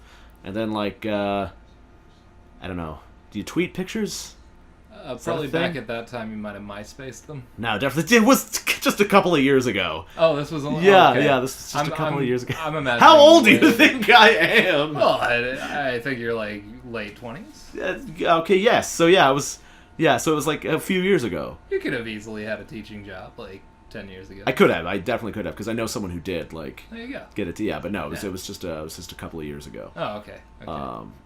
So at that, so you would have tweeted. 3 years. Yeah, 3 years ago. Do you tweet pictures though? Is that a thing, or is it just you can tweet text? Or you can text them or Facebook or pretty much any way you want to share it. Instagram? Is that Instagram? That's Whatever the best way to share pictures with captions are. All of those things. Okay, whatever. Well, anyway, by the time I rolled up on Monday, this picture of me mowing the grass with my shirt off was all over this high school of like 4,000 students and faculty. And just everyone was like, I mean, it was a very complimentary picture, I must say. But she's like, a bunch of the students were like, yeah, check it out, this is you, yeah, looking good. And I was like, oh no. 1, I'm probably going to get fired. But 2, if I'd have known this chick was going to take my picture when I had my shirt off, I would have been flexing super hard so that I look better in the picture. If it's going to get shown to 4,000 people that I'm working with or that are lusting after me, I want to put my best foot forward, but I didn't know. But I still looked pretty good, which was kind of nice. Like, yeah, that is me. Right on. Nice. Could wash your laundry on those abs, store some change, grate some cheese. Very good. There's a whole breakfast buffet right here. Go ahead, hit me. Yeah, I'm ready. Yeah, touch them, they're real. But, so I was just like, all right. But anyway, so that happened, and stuff like that would happen all the time. And these chicks and a couple of dude students were just really aggressively trying to bang me, and I let the guys know right off, like, hey, man, really appreciate it. And you seem like great guys, but, just not into dudes. Nothing against you. Right. And the ladies, I was just like, hey, I'm on the job here. So, but the real reason I didn't sleep with them was not because they were the sexiest children and that they were like, between the ages of 16 and 17 or 18. Although I think I probably could have legally banged the 18-year-old ones. But I didn't not bang them because I was afraid of going to jail. And I didn't not bang them because I was afraid of getting fired. Because I love quitting jobs. Who cares? Who cares if you get fired? Money's like the most common thing in the world. Every registered job gives you money. It's the most common resource. It's not even a real resource. It's only worth what people are agreeing that it's worth. And you're trading your unrenewable, infinitely more valuable resource of time for this, like, super common thing that you can get literally anywhere. True. So who gives a shit if you get fired? If you're not doing something? Like being a high school teacher is not my career. It was just a thing I was doing. Enjoyably, I must say, but, like, whatever. I wouldn't have cared if I got fired. So I wasn't not having sex with them for fear of getting fired. I was not having sex with these beautiful South Beach, Miami-looking children who had hit puberty at least twice because I refused to degenerate the teacher-student bond. It was the honor of the situation. Okay. One does not take advantage of their station. If someone's looking to you to lead them, you can't bang them. Even if they want you to bang them. That's a regular thing. Chicks are drawn towards confident figures of authority. Right. But as a confident authority figure, it is your duty not to bang them until they've been brought up to your level and released from your tutelage. Then you bang them. Okay. So yeah, so that's why. That's why I didn't bang him. Okay. And that's also why he had the most transfers. That's out of right. Any other. I was like, we're gonna have to send this kid to a different school. I think different school. I'm no longer your teacher. Party at my place. We keep sending you guys. You keep sending them to other classes. What's going on, man? The guy, yeah, it's just not working out. It's just not working out. I cannot teach these kids. How can I reach these kids? Yeah, I was known as the super cool teacher. You know, I'd get in and I'd wear my baseball cap backwards and I'd turn the seat backwards and I'd sit on it and be like, hey, children, let's rap for a second. Let me holler at you. Yeah. I know there's drugs these days, but you know what's really high? Math. Don't smoke meth, yo. It's really whack. Yeah, I just bust out a sick freestyle jam. No, it was super cool. And I actually did freestyle with a dude there one time. One of the students, he was like, yo, Mr. Nash, you good at rapping? I was like, I know some words. I can keep a beat. I've seen a dictionary. And he's like, yo, let's do some rapping. I'm like, all right. And he didn't actually talk like that. I don't know why that's my default. It's my default go-to. It's just like some... Hey, I'm from the 1950s in Jersey, yo. Yeah, hey. Just some saucy, like... Paisano accent, like I don't know why that's my default. Like, yeah, let's play some Super Mario when this is over. Hey, what's up? I'm from the Midwest. Hey, what you gonna do about it? Hey, yo. This is a classic. I'm trying to grow, grow soybeans, and corn over here. You're just trying to get all up in my fields, taking my jobs. See. But Midwestern United States accent, the most typical. Oh yeah, one. that was that's the one. Spot on. Yeah, I'm pretty good at accents. I don't like to brag, but nailed it. But yeah, so that's why I didn't bang the children, was because whether you're teaching high school or you're teaching like sexy ghost pottery, don't bang those people. If that's your primary relationship as teacher and student, you're honor bound not to. Now, if you just happen to be like coaching somebody, but you know them from a prior thing, I guess it's all right. Like if you're dating a girl and she's like, hey, can you teach me how to play guitar? Then you don't have to stop sleeping with that girl because you're now teaching her guitar. Right. But if someone came to you as a professional guitar teacher and you didn't have any prior knowledge of them, you're like, hey, let's spend all this time together and then I'll have sex with you. It's a gray area. It's not a hard line. It's murky. Okay. It's a case-by-case basis, but just general rule of thumb.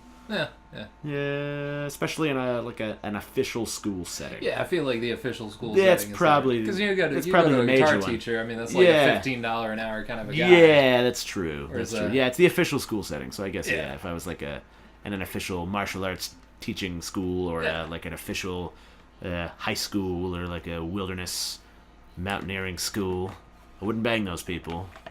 But if I was in any other school, during school, if I was in any other school. If I was in old school, or what's another word with school in it?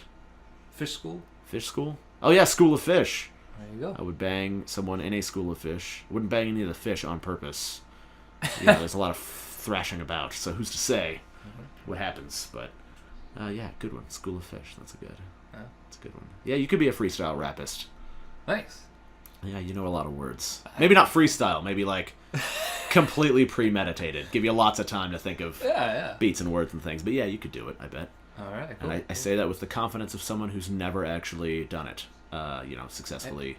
You could definitely do it. That's all I need. I'm now going to write a book and take what you just said out of context and put it on the back cover in quotes. You should. I love it. All right, what's the next bullet point? The continuation of the Murder Woods. So that means I have to start that story all over again. Okay. We'll do that next time because that way Aaron gets to hear it. Okay. In its conclusion. So we'll start it again, and then, or for those listening at home, maybe, or in the car, or if anyone ever hears this, who's to say? I don't know. I mean, I'm making the same amount of money doing this as I would be if I were doing something else right now. So, which at present is almost nothing. But that way, those at home, they get a refresher too because they didn't get to hear that last episode. True. Likely. True. So yeah, to be continued. There was a time. It's just a teaser for later. For those of you comment in the comments section if there is one on whatever medium this is posted on.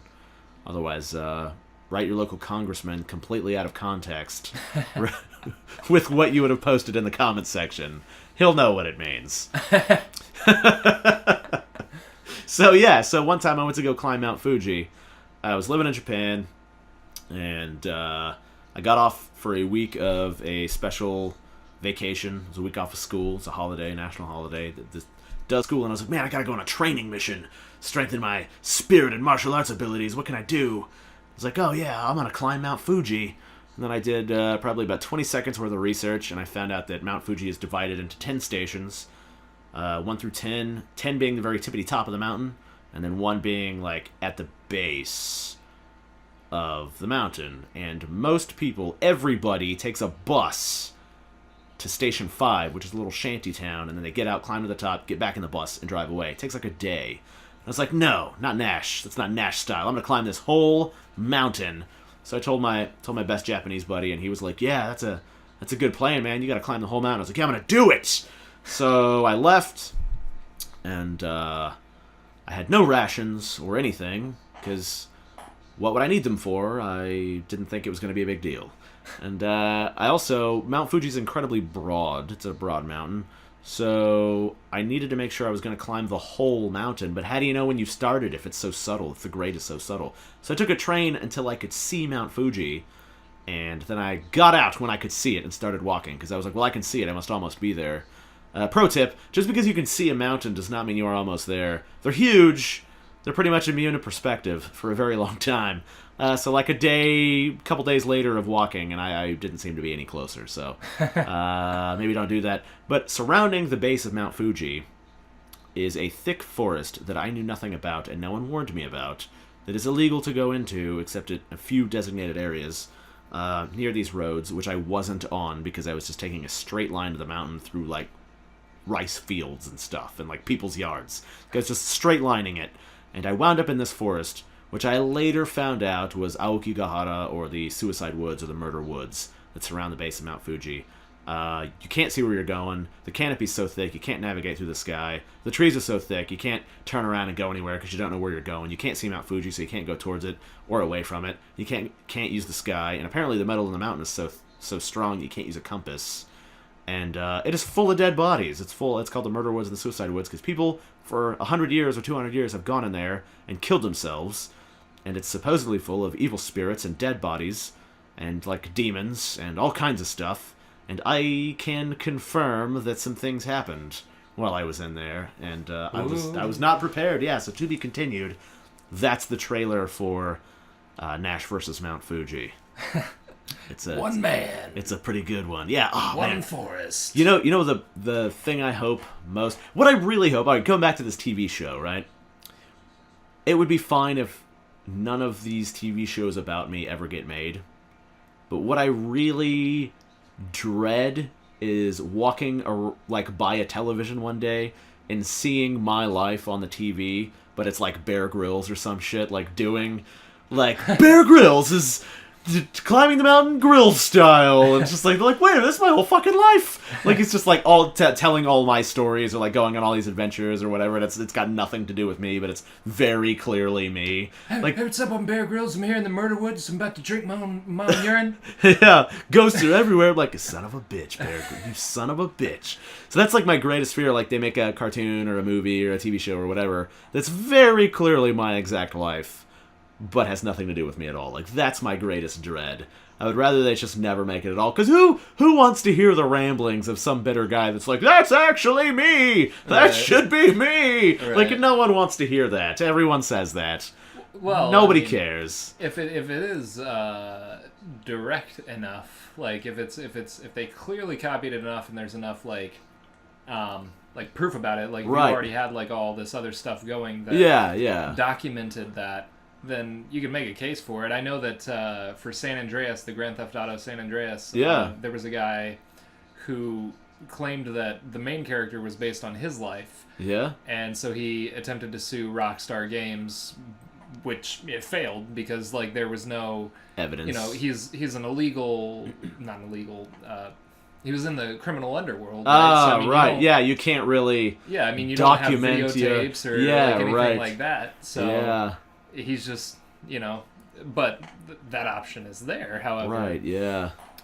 But even so, I don't think that would happen. Even so, that would all be after the fact. So, this would have to be like a successful thing, and then 5 years later, I'd be like, well, that's actually me, and then I would get a small settlement, but not what I really crave. A small settlement. That's right. Of $10 million. That would be lovely.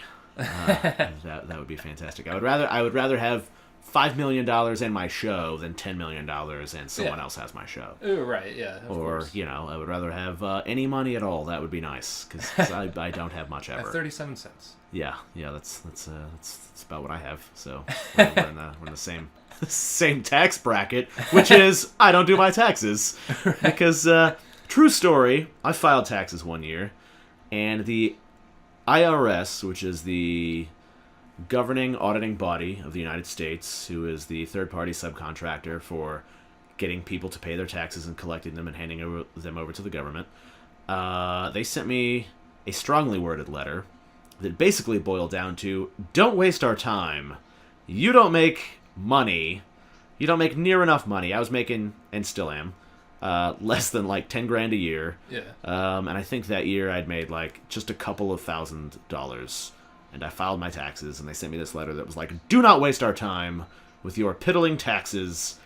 You don't matter. If you don't make at least, I think it was $15,000 a year. Yeah. At the time, they were like, you don't need to file taxes. Stop taking up our time. We're understaffed. We got to worry about real taxes. And I was like, great, because I never make money. It's going to save me a ton of time. So I didn't do my taxes for a couple of years. And guess who came hunting me down? It was the IRS, wondering why I hadn't been filing my taxes. So now I'm kind of on again, off again, depending on which huge bounty hunters and loan sharks I'm dodging at the time. Well, I do know that I've pretty much always qualified for the you don't really have to do them, right? Because it makes a little. But what I learned upon getting my first real job is that if you actually do them, it's always beneficial if you don't actually meet that cap, because you're always going to get a refund in that situation. Right. And I mean, considering how much you make and how big the refund is, I mean, that's like 10% of your salary that you're getting back. That is true. I will tell you, though, if you ever do jobs where you are an independent contractor and the employer files their taxes stating that you were there. So I used to do a lot of work as an under the table sort of independent contractor where everything would be in cash and undocumented, which is how I prefer to do things. Yeah. But the last fishing boat that I worked on, the captain actually did their taxes and said that I was there.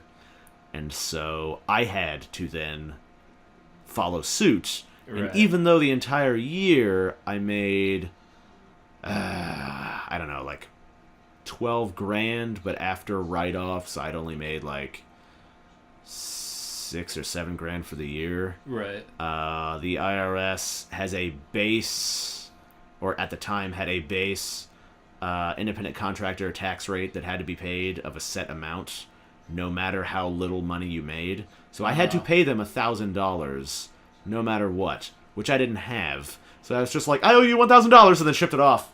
And they took it. But every time since then, they've just been like subtly, like anytime there's any sort of tax exchange, they just swoop in and take it.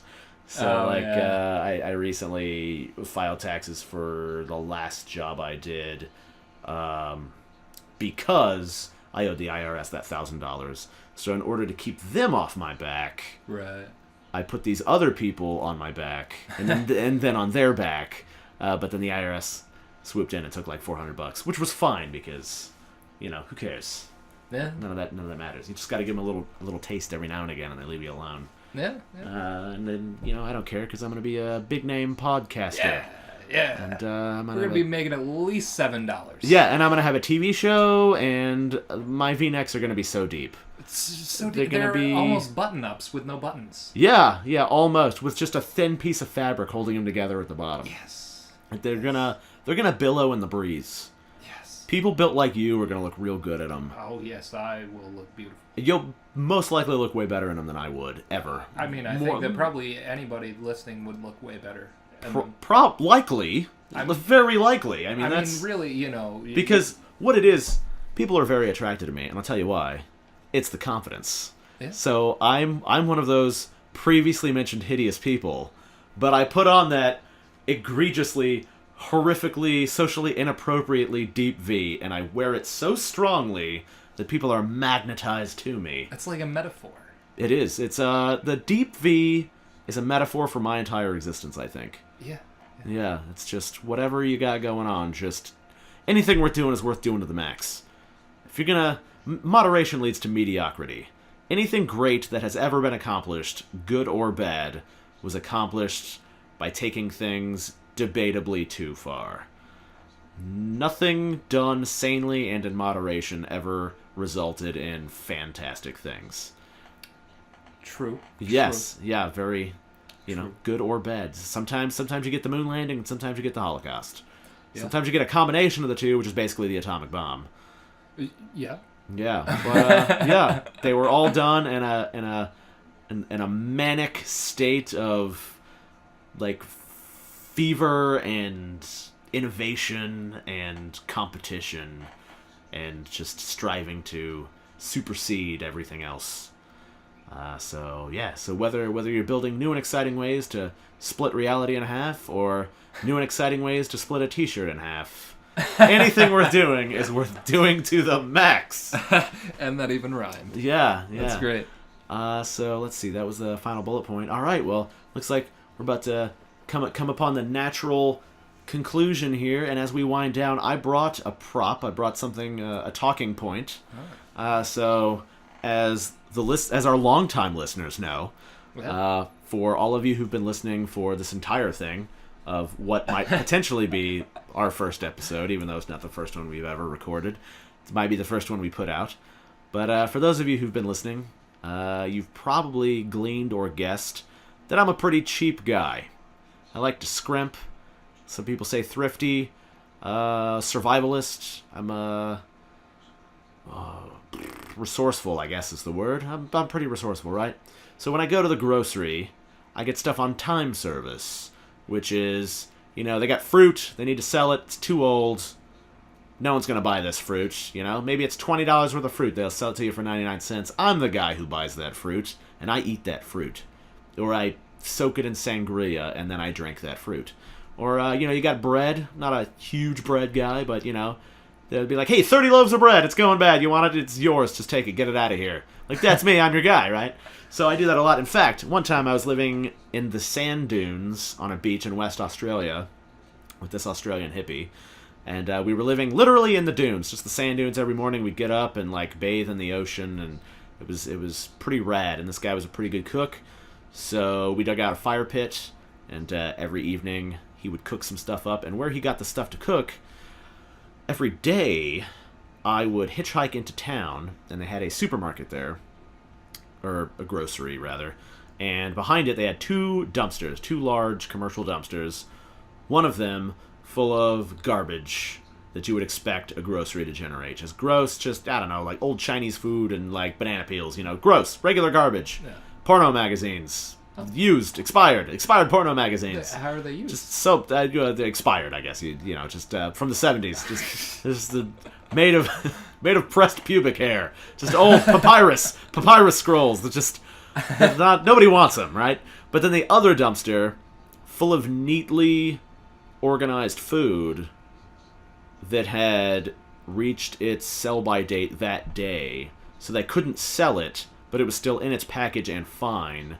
And there was no lock or anything on it. And it was one of those like, nobody take this perfectly fine food that's clean in here, wink, wink. Right. So I'd get in there, and I would just get stuff that I could never afford on a normal everyday thing, because everything was put in there fresh every day. So we were getting fresh fruits and like gluten-free cookies that were like $20 a box, and like steaks. And so I would just raid this thing and then hitchhike back to our sand dune camp, and we would have like an awesome cookout and drink and eat all the time. So I was getting... People always ask me, how do you afford to travel around? You're always all over the world, but you're so poor. Like, how do those two things mix? Traveling is super expensive. Adventures are crazy expensive. And I would counter with, not necessarily. They can be, sure. But if you're hitchhiking, traveling is free. Yeah. And then depending if you have to fly, if you're flying in the back of a cargo plane versus on an actual passenger plane, that's a vastly different cost. If you're walking or hitchhiking, like I said, like that's free, or you could take a job on a boat. There's any number of ways to kind of finagle depending on time and resources available. Staying is free if you're sleeping outside or in the woods, or if you meet someone and they invite you to their house to sleep for free. That happens more than you might think. That's free. And then food is free if you hunt and gather. If you're fishing or you're raiding dumpsters or you're getting stuff on time service, it's practically free. So you're looking at food, or not clothing, but you're looking at food, shelter, and activities free of charge if you go about it with the right mindset. And it's not even that gross if you're in the correct dumpster. Right. So that being said, all this is just a long way of saying I'm a cheap guy. And so I was at the grocery the other day, and for whatever reason, they had a lot of booze on time service. And I've never seen alcohol on time service before. Yeah. And I think what had happened was they had a weird overstock situation going on. Okay. So they had maybe too many bottles of this alcohol that weren't selling. Several kinds of alcohol. And when I discovered this, it was on a Sunday. Now, for those of you that don't know, that can hear, in the area that we're in, due to an old-ass law that has not yet been repealed, you cannot buy alcohol on a Sunday. It's the worst. It's I would say it's embarrassing, but I'm not from here originally, so just the people that keep this around should be embarrassed. Yeah, well, I mean, considering that you just can't buy it in a store, like, and like you can go to a restaurant. You can go to a restaurant or a bar. Something to do with the time at the restaurant and the bar. Yeah. It's got to be after a certain time or before a different time. Yeah, and something to do with church. You can also, it doesn't even have to necessarily be the restaurant thing of like they have to have food and alcohol, because you can go to a brewery. Right. Get, yeah. Alcohol on the or a winery. Yeah. I think you just can't go to a marsh. Right. Yeah. You can't go to any sort of place where one would normally go to get their sundries. Yeah. You can't do anything convenient because it's against the law. Yeah. Which is just infuriating. So I saw this and I logged it and I was like, all right, I'm coming back for you tomorrow. Because they had a bottle of this John Wayne Duke whiskey, which I hear is very nice. Mm-hmm. And a friend of mine just bought it for like $25 a bottle or something like that. Right. And it was on sale for like $6 a bottle for this time service. And I was like, I'm gonna get one of you, John Wayne's whiskey. And then they had a bottle of root beer flavored whiskey. And I was like, well, that's interesting. I've never heard of this, but sure, why not? You're on an intense discount. I'm an adventurous guy. I'm going to get this too. And then the other thing they had was a bottle of vodka. It was some combination of flavors. They have those flavored vodkas. Right. It was something like mango jalapeno or something like that. It sounds like it would give you instant diarrhea. Like, I don't remember the exact flavor. It was something and jalapeno. I don't want my vodka to taste like jalapeno. That's just me. Yeah. But for like $4 a bottle, sure, my vodka can taste like jalapeno. Who cares? So I went back the next day, and everyone else in this podunk area must have had the exact same idea, because everything was gone save for this one thing. And this is what I brought with me. It's the root beer flavored whiskey. Oh. And it's kind of wet. I hope it wasn't leaking in that bag. Is this leaking? Is it sweaty? It might be condensation. Yeah, it's pretty hot in there. So it's called... you can consider this kind of a review. So I'm going to pour this out and we're going to drink it. And I'm not going to say... I'm going to describe it. And then I'm going to pour it out. And then I'm going to have Ben try it. And he'll give his impressions. And then I will confirm or deny with my impressions. So what we have here, just so you know what you're getting into, this is Uncle Bob's root beer flavored whiskey, which I had never heard of. 35% alcohol by volume, 70 proof. Let me just read the description, because it's got a beautifully worded description. It paints a good picture of what they're going for here. it says, everyone has an uncle that personifies the word cool. He's got the uncanny ability to shift the mood in the room just by his sheer presence and the way he carries himself. Everything about your uncle emits quiet confidence, from the glint of the mystery in his eyes to his timeless style and looks. To spend time alone with him are some of the most treasured moments in life. It is from this uncle that we start to learn about far-off places, hear some of life's little secrets, and begin to dream about the adventures in our own future. With every sip of Uncle Bob's flavored whiskey, these youthful memories are savored while creating legacies for future generations. Yeah, I've never heard of the everybody has that cool uncle.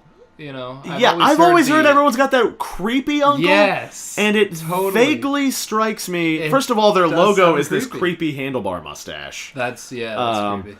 But it does, because it's like everything about him emits quiet confidence, from the glint of the mystery in his eyes to the timeless style and looks. Yeah, that's to spend really time creepy. alone with your uncle in the closet is a great a moment to be treasured. Everything about him is just great, from the deepness of his V-neck to everything. And I don't have an uncle like this. I don't really have a family, your typical normal, nuclear family. I've got, my own version of that via, friends and whatever. But, yeah, I guess I am this uncle. The way they're describing it. If there was that uncle, yes. Yeah, this is me. And I don't have any siblings, so I'm not literally anyone's uncle, but I feel like this is me. I'm this guy, but I don't have an older version, an older, more experienced version of me to look up to. Right. Like not that's real. Like I look up to Indiana Jones and Lara Croft or like 1920s serial, guys. From those old movies, Kellogg's? No, not those cereals, like Serial. I don't know how to spell. Kind of like Brendan Fraser's Mummy series was based on, like those cheesy explorer, guy comes in and wrecks everything and barely escapes, swashbuckly type guys. Like there's these Dos Equis most interesting man in the world type guys that I look up to, but they're not real people. They're ideas. They're the Batmen that one aspires to be. There's not a literal uncle that anybody I know fits this description. Yeah, no. Also, vaguely creepy. Yes. Yeah. Just everything about it real.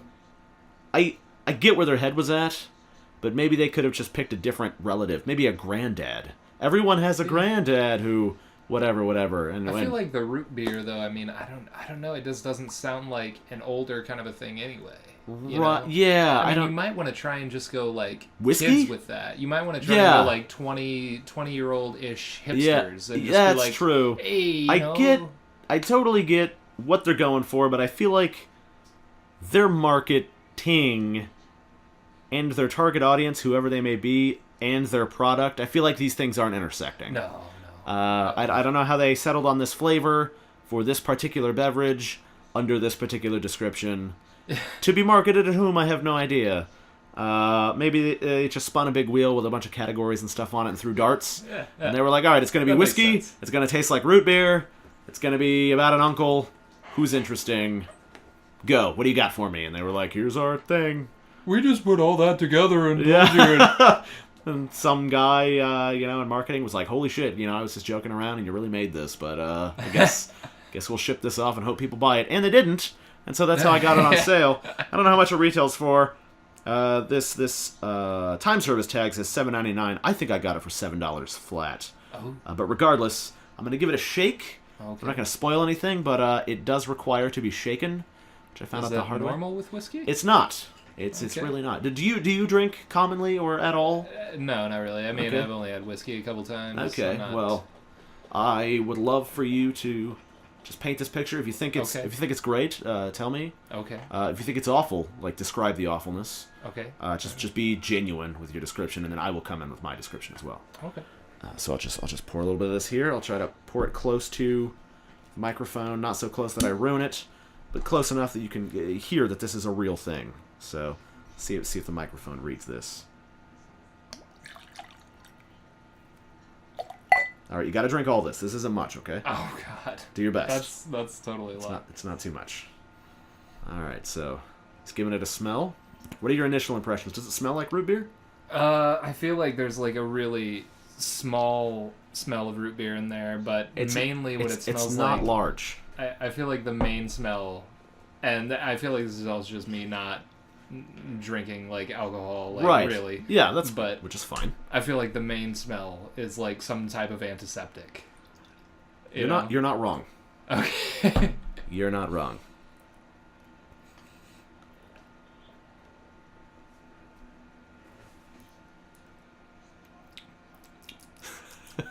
Maybe you need another sip. Oh God. Yeah, your face is changing colors, kind of curling a little bit. You kind of look like Jim Carrey's Grinch. Wow.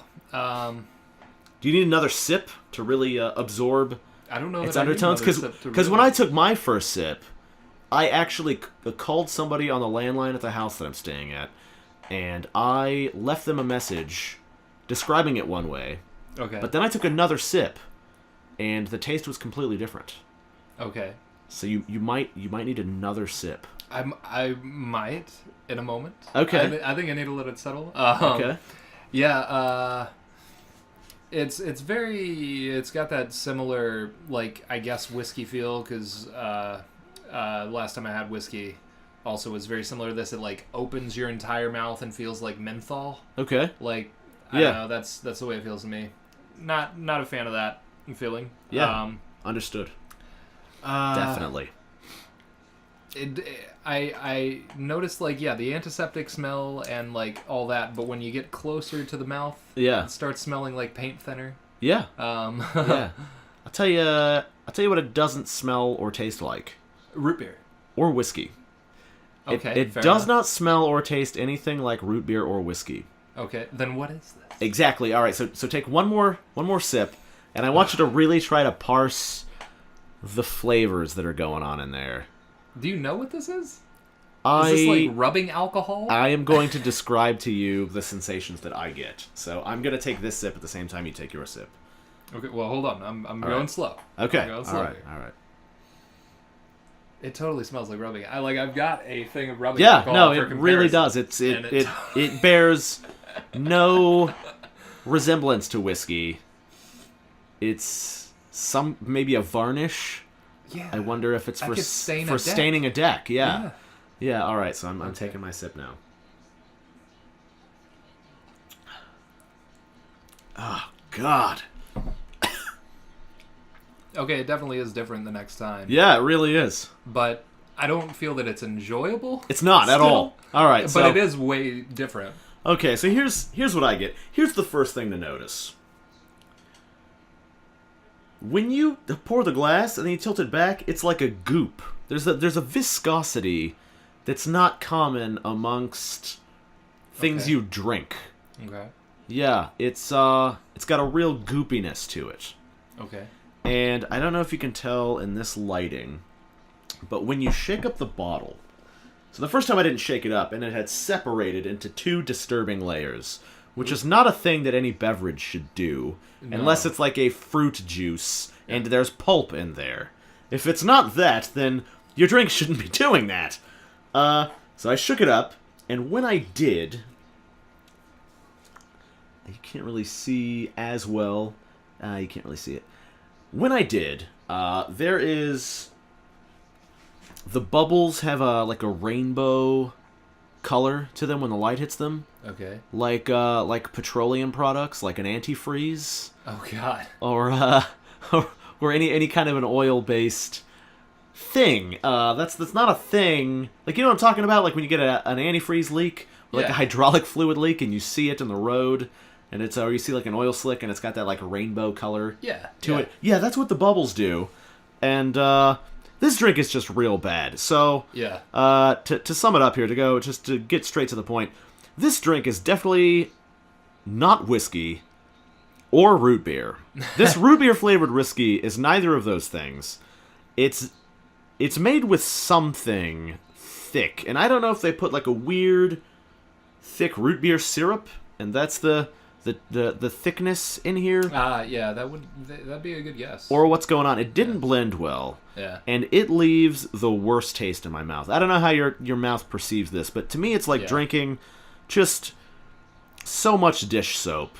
Yeah, it's not... It's really unpleasant. Literally undrinkable. And I am super cheap. I cannot drink this. I can see that like a third of that is already gone. So. Because I keep dumping it out. Oh. I got this 3 days ago, and I poured a glass. Not a pint glass, but I poured a whiskey glass's worth, and I had 3 huge ice cubes in there, and I was in such deep denial. I kept trying to force it down, and I never not finished a drink.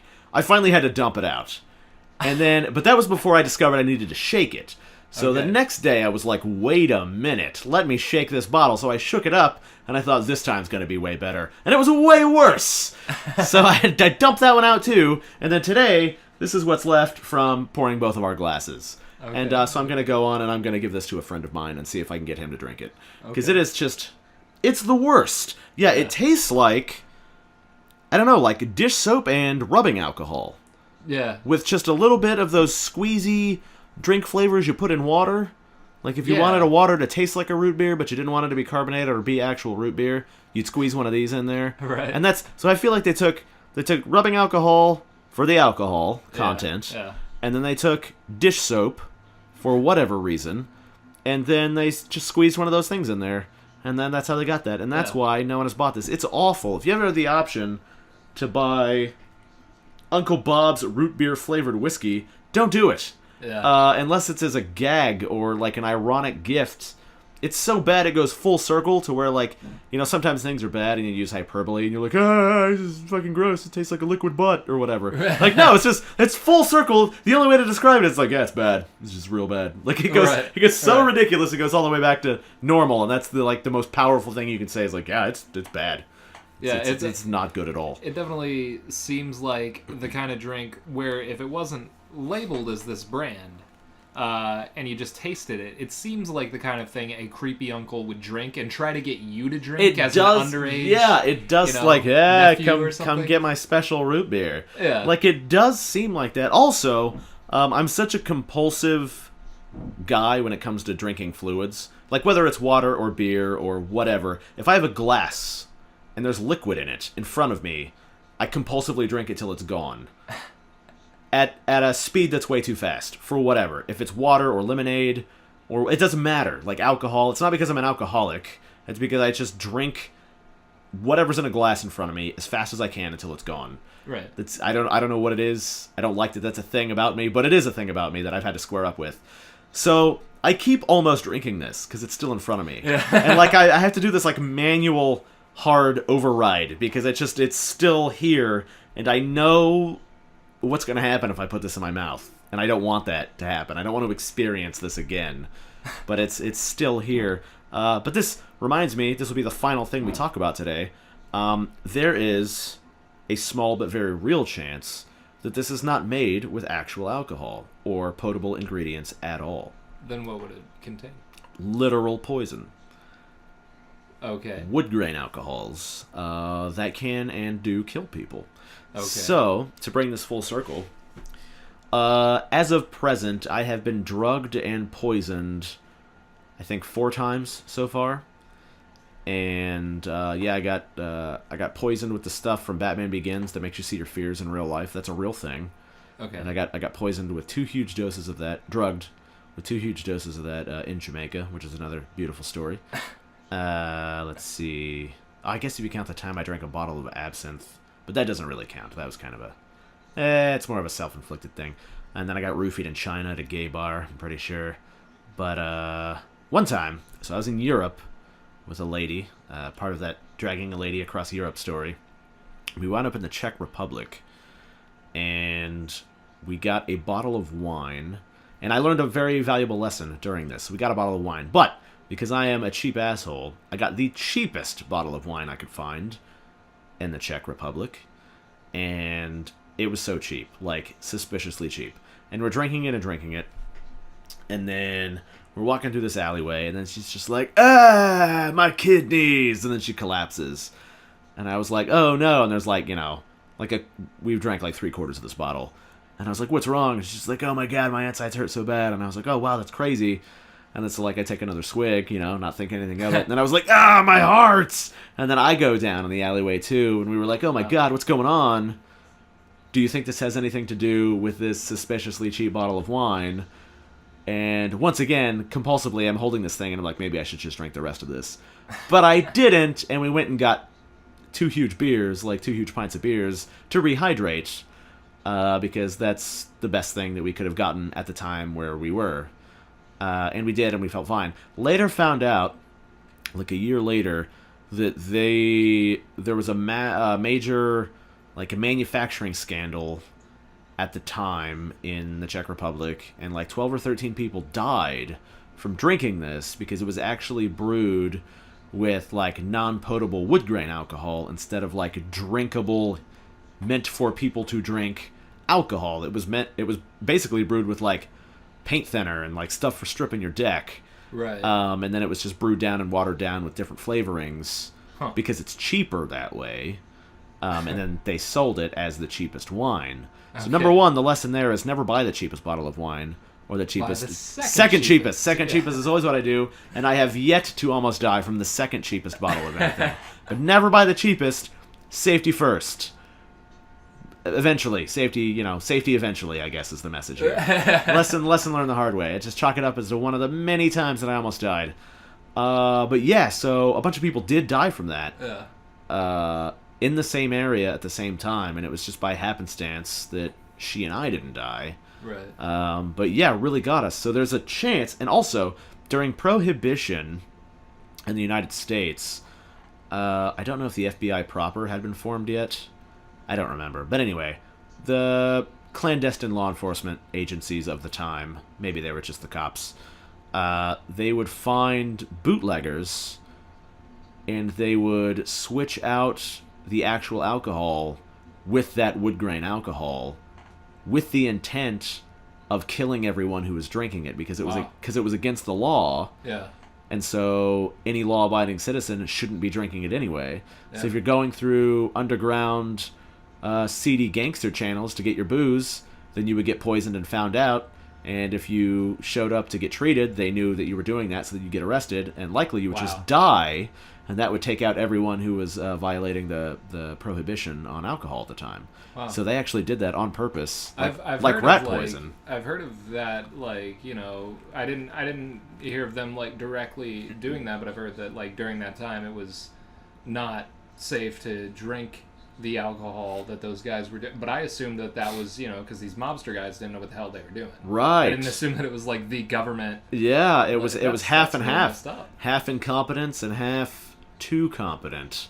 if that's a thing. Maybe just half incompetence, half Shoshanery. Evil? Evil's not the word. What would that word be? Oppression, I guess? Boondoggling. Yeah, sure. Boondoggling. No, wait, that's the incompetence. Isn't that when you boondoggle something? Is when you're, like, you mess it up because you're dumb?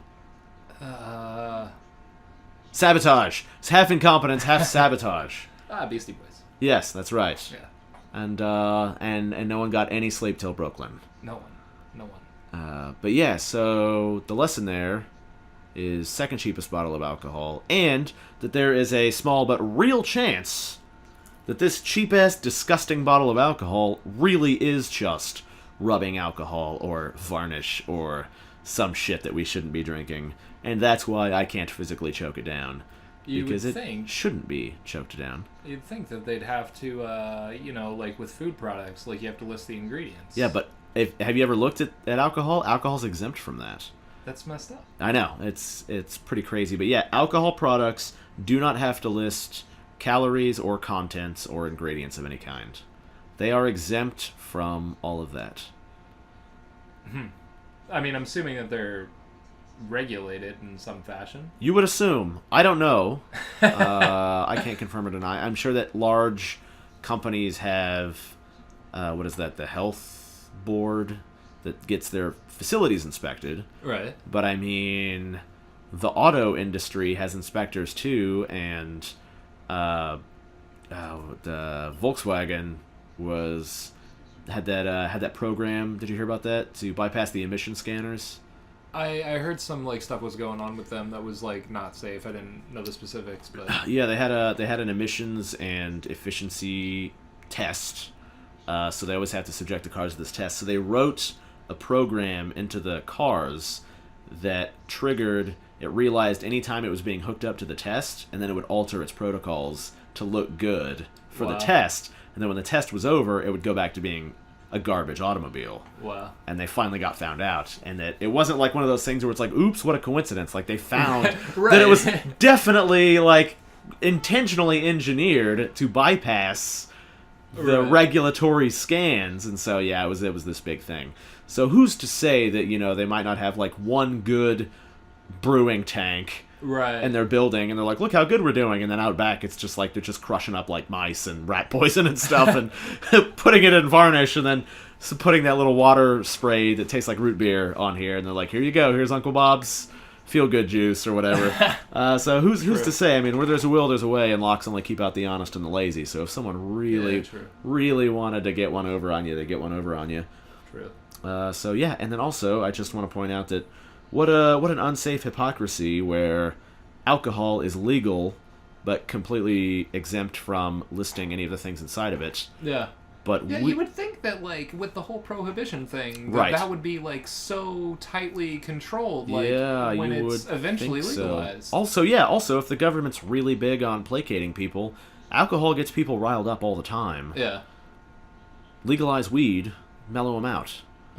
True. Like, calm them down. Like, way more people, don't get me wrong, like, people get hurt. They've recently legalized weed in a lot of places in the United States, and it's not that incidences have increased, but rather just the occurrence of incidences has dispersed. So whereas before 100% of, and these statistics aren't real, it's just for easy math, but let's say before 100% of traffic violations, traffic collisions were linked to alcohol. Right. Whereas now, let's say before there was 20 traffic collisions a year, which is obviously way too low, and 100% of those collisions were linked with alcohol. Now, there's still 20 collisions a year, but now 10 of them are from weed and 10 of them are from alcohol. Right. So it's not that weed has increased or decreased the incidence of specific, because functioning in any capacity while under a mind-altering substance or a chemically altering substance is going to impair you one way or the other. Oh, yeah. And traffic accidents. Yeah, well, yeah, so it's not that the incidences, it's not that the legalization of weed has increased or decreased the number of incidences. It's just that they've been reallocated. So I'd call that a win, because nothing's been made worse, but now more freedoms have been granted, more tax revenue generated, more oversight, less criminality. Yeah. So it's a net gain for society as far as I'm concerned. Meanwhile, in this podunk area, you can't even buy poison on Sundays. Right. And the poison that you do get is literal poison. Yes. It's literal poison, and it doesn't even taste great. No. Phooey on that noise. So I guess that's it for this week. This week's episode, if this is 1 week's worth of episode, or maybe this is 2 weeks worth of episode, I don't know. I'm not in charge of any of that. We'll have to talk to the man. Which is fantastic. Yeah, we'll have to talk to the man, whatever the man says. Who knows? Maybe this episode will get spliced with another episode to create some kind of hideous amalgamation of an episode that, for maximum entertainment. Yeah. I don't care. Like, it's going to be great. So, whatever Ben, the editor, you edit, right? Don't you edit? You just compile? I don't know, whatever. Someone edits. It's above my pay grade. Nice. It's a good sound effects. We're trying something new on the show. Sound effects, we got them. We got a huge budget for sounds. Flush sound. Yeah. Zany woo sound. We got them all. We got all the classics. We got a whoopee cushion sound, and we got a suspicious like splorsh like watermelon bat. Yeah, there you go. We got all the sounds. So anyway, tune in next time, whenever that is. Probably next week? ? Who knows what week that will actually be in real life?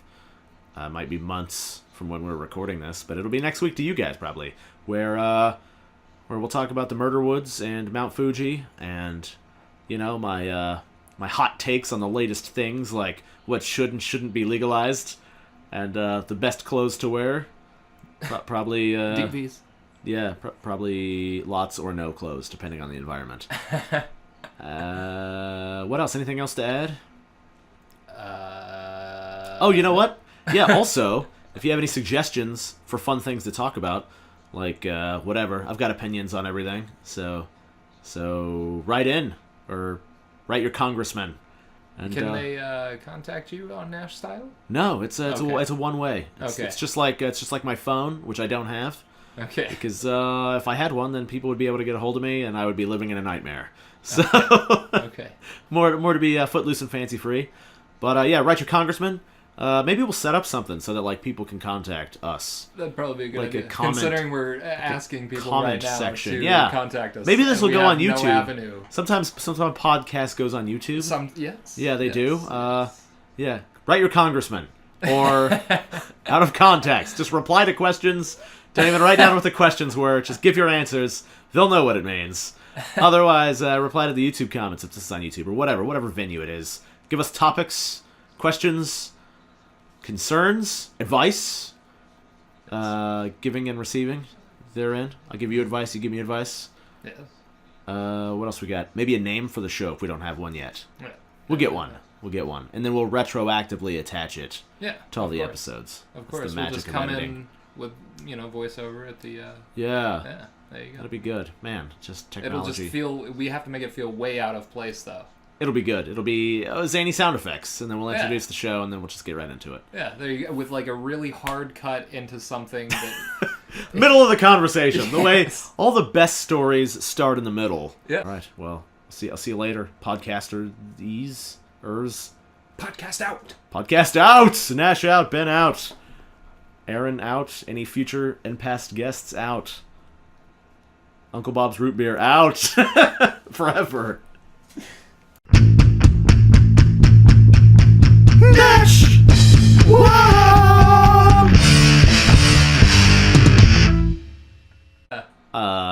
No one starts with an origin story, typically. Yeah. I mean, like sometimes, but usually. But forget about that. Yeah. If you discount usually. them, nobody starts with one. Usually, I mean, the better stories, you always start in the middle, something terrible's going on.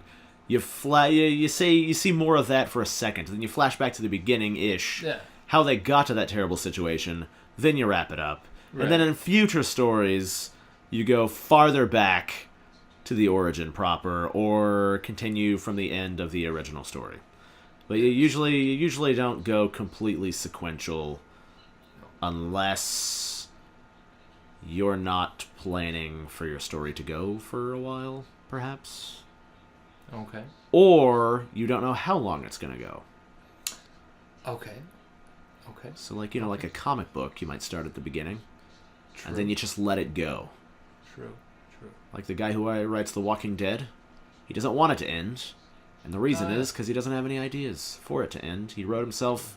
He's too far in now. So now it'll just, it's apt because it will just ramble on. As a former shell of itself unceasingly. One day he'll just be like, and they all died by... Yeah, like Stephen King. He'll give it a good Stephen King ending. He's brilliant at crafting a thing and then has no idea how to wrap it up. Were you saying the zombies were actually like us as society? And it was all just a dream that Rick was having about Lori? That was, damn it, who was the dude who did the original zombie movie? George Romero. Yes. Yeah, that was his commentary. His original films are really good. Social commentary.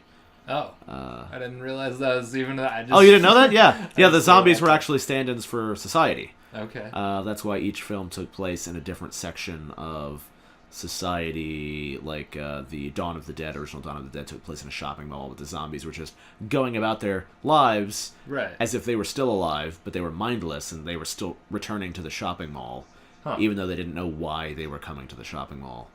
And it was a commentary on how people have been brainwashed by consumerism. Yeah. And they crave these things, and they don't even know why anymore. Okay. And then it is leading to the destruction of themselves and those around them and society as a whole. Okay, now see, I haven't seen Romero's, but I did see the one that I guess probably people would think is the shittier one, which was like the 2001. It is thematically the shittier one. But as a zombie film that you can just kind of sit down and watch, it's the better of the two. Yeah. Okay. And see, so I felt that same idea of like the consumerism and all that, but I feel like now granted, I mean Romero, if that's what he's saying that he did, and that's what he did. Yeah. But yeah, it's pretty good. You should watch the original ones. I feel like adding on that extra part of like, oh, they're destroying society and all this and blah blah blah, and this part. I feel like that's trying to put meaning in a thing that you were like, dude, it's zombies. You put zombies. I mean, I get the first part because they're still part human. Yeah, but they're monsters. He really, the original films. He actually, when he first did Night of the Living Dead in the early 60s, I can't remember if that's when the first one came out or that's when he recolored it to be in color. But when the first black and white one came out that he did, he wasn't even sure he could use the word zombie. Because up until that point, it had only been associated with the Haitian voodoo ritual of zombies. The concept of a shambling corpse didn't have the name zombie attached to it at the time. And so he didn't know what to call that. So the closest analog was the brainwashed servant of the Haitian voodoo ritual, so he just called it zombie. And, nice. And that's where the two met. That's pretty cool. Yeah. But the first one was about like racism and class structure, and the second one was the shopping mall one about consumerism and brainwashing and all that. And then the third one, Day of the Dead, was about the military complex and the machine therein, the whole military machine. Okay. So they all the zombies weren't what the story was. There's a difference between what a story is and what a story has. Yeah. So, for example, The Walking Dead started out, the story is human beings in society when put in a crisis situation, regardless of the crisis situation, like how do they behave when they're stripped of all their comforts of society, right. Like what are they reduced to, and how do they survive and overcome? So that's what the story is. What the story has is zombies. So it's kind of the whole Michael Bay thing. Like Michael Bay doesn't understand what a story is versus what a story has. A story can have explosions. A story isn't explosions. Right. So he'll give you 2 hours of booms, but the booms don't mean anything.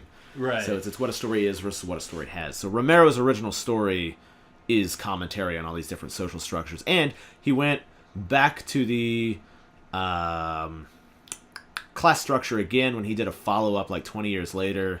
Can't remember what it was called, Land of the Dead maybe. It had John Leguizamo in it for some reason, and Dennis Hopper, who I'm sure was on cocaine at the time. I think he's dead now, isn't he? But anyway, I don't know. I don't know who's dead or alive. Okay. But it was like zombies were everywhere, but then these rich people still lived in like isolated skyscrapers in luxury, but then regular poor people had to like fend for their lives in like zombie-filled ghettos. Okay. But then if you worked hard enough, you might be able to get into the like skyscraper.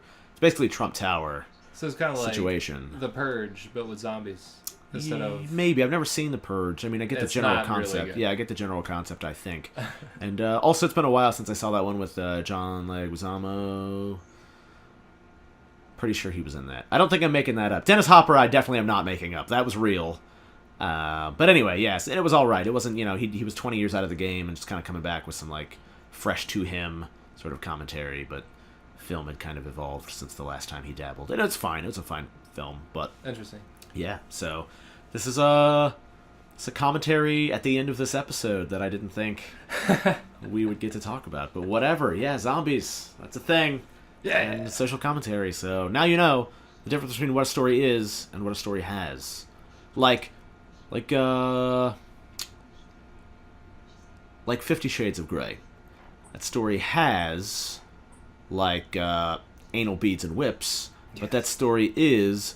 garbage, because it's no story at all. What a waste of time. What a waste of everyone's time. Awful. 2 thumbs down and a frown. I just want to go on a quick rant here. 50 Shades of Grey, you can like it, that's fine. You're free to like whatever you want. You can like fast food. Don't tell me fast food is gourmet food. You can like it, but you can't convince me that it's more than what it is. So you can like 50 Shades of Grey, and that's okay, but don't tell me that it's good, because it's not. There's a difference between liking something and admitting that it's bad but still liking it, and liking it and trying to convince other people that it's good. It's not good. At all, and I have read the book. I actually got tricked into reading the book. This chick kept telling me that it was going to get good. She's like, oh, what about this part? You're going to like this part. And then I get there and I'm like, this is still dumb and unexciting. It fails on every level. It fails as a book with like a narrative, because it has no actual story or structure. And it started as a Twilight fanfic. Really? Yeah, you didn't know that. I did not know that. Yeah, I have not read it. The main guy was the sparkly vampire, and the girl was that girl from Twilight. And then it got popular on the internet, so she just tweaked the characters a little bit. So instead of being a rich, sparkly vampire, he was just a rich, sparkly, regular guy. I mean, while you do say that it's bad, that's really interesting that a piece of fan fiction has like actually turned into its own real thing. I've never actually heard of that before. That's a real thing, and like kudos. I don't begrudge anyone their success. Yeah. Like, good on whatever her name is for getting popularity and having a thing that's popular. That's great. Yes. Good for you. I would never want to take that away. I want some of it myself. But also, it's not good. It's real bad. Yeah. It's got no story structure. It's got no development or growth. It's not a story. It's a bunch of words in a row. And they're not good words. So it fails as a general narrative. It fails as a read at all, because it reads like a third grader had to do a book report on a porno they watched, but they had no context for what they were seeing, right? Right. And also they were aliens, so they also didn't know how people worked. Like, that's how it reads. Like, have you ever read it? No. It's not good. I never saw the movie, thankfully, but I hear it's not as good as the book, which is saying something. Wow. But yeah, it's like she touched his wiener, and it was very, very good, because it was very, very hard. Like, it's... I could tell she was pretty because my pee-pee big. Yeah, like, that's, like, almost not an exaggeration. I did get one funny bit of description from the book, which I use to describe my penis and body in general all the time. And I think they're in a hot tub or whatever, but this girl grabs this guy's penis, and he has an erection, and she grabs it, and she describes it as steel wrapped in velvet. And that's how I describe my penis and body now. My whole body, steel wrapped in velvet. Okay. Soft as cotton, hard as steel, this guy. Me, Nash. Okay. So that's fine. But the rest of it, terribly written, no context, and it fails as a BDSM book because those in those social circles are like, hey, that's not how any of this works. You're way off base. You didn't do any research at all. This is way wrong. You're painting the wrong picture for people who want to get into this, and you're giving us a bad name. So it fails in that aspect, fails as a book, fails as a bunch of words on a page, fails as pornography, because there's nothing risque or erotic about what's going on. Like, it's all regular stuff. Right. Except occasionally somebody gets something in their butt, like a wiener or some beads, and that's it. So, as I say again, regular stuff. So, like, nothing... It fails at pornography because it's not descriptive, it doesn't paint a good picture, and there's nothing irregular or erotic about it. It fails as a narrative because nothing develops or happens. It fails just as a collection of words because they're all bad words in a row. Yeah. The only thing it doesn't fail as is like a bunch of slices of dead tree with ink on it. But if you get the digital version, it fails at that. So it's really just a failure. The worst, and you're free to like it. That's great. And if it makes you happy, I'm happy you're happy. But don't tell me that it's more than it is. Like, don't convince me that it's this good thing when it's not. Trust me, I like plenty of bad stuff. I love Jean-Claude Van Damme movies. I know they're bad. Yeah. Bloodsport. Yeah, I watch Bloodsport and Kickboxer on a loop constantly. Yeah. Indiana Jones, not everybody's bag. Watch it on a loop constantly. Yeah. It's a good film. JCVD's movies aren't the best. But, yeah, whatever. I like them. It's fine. I'm not going to convince you that someone doing the splits and punching someone in the dick is the same thing as like a Stanley Kubrick film. Yeah, it's not the same thing. Well, I mean, even Stanley Kubrick, though. I mean, there's people on both sides on that one. That's true. Yeah, that's true too. Every frame is a painting, but that doesn't mean that every painting is a good painting, though. It means that every painting, every frame was deliberate. Yes, but every painting is deliberate, but not every painting is good. Well, I mean, you could argue that somebody that doesn't really know what they're doing, like, that painting wouldn't be deliberate. You know, they're just kind of like... It would be deliberate for them. They deliberately made it. But they didn't necessarily, like... It was deliberate, it just wasn't executed well. Like, they on purpose made this painting. Yeah. And it came out to the best of their abilities. Yes. However low their abilities. Yes. And that's what I'm saying. Like, Stanley Kubrick, every frame a painting. But where on the scale of genius to awful is each painting? Right, true. Who's to say? Not me. I mean, there is a lot of... I mean, if what he was actually doing was what a lot of these guys say that he was doing, like, that pick apart his films and like, look at all of this stuff. Like, if he was actually doing all that, like, that is incredible. But, I mean, at the same time, like, it could be a thing like... like people looking into like Kurt Cobain and like just like that he's dead and he can't say anything. Yeah, exactly. He can't go either way. Although Stanley Kubrick's still alive, isn't he?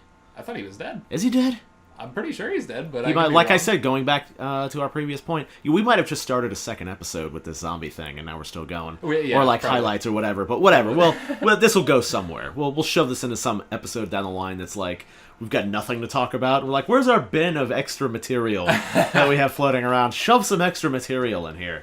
There's just going to be, like, random talk about Stanley Kubrick and zombies and, like, different episodes. Like, this seems out of context. Yeah. These guys are really... They might be having conversational seizures. It'll just be one day you'll come in and we'll be like, dude, you're, like, 40 minutes late.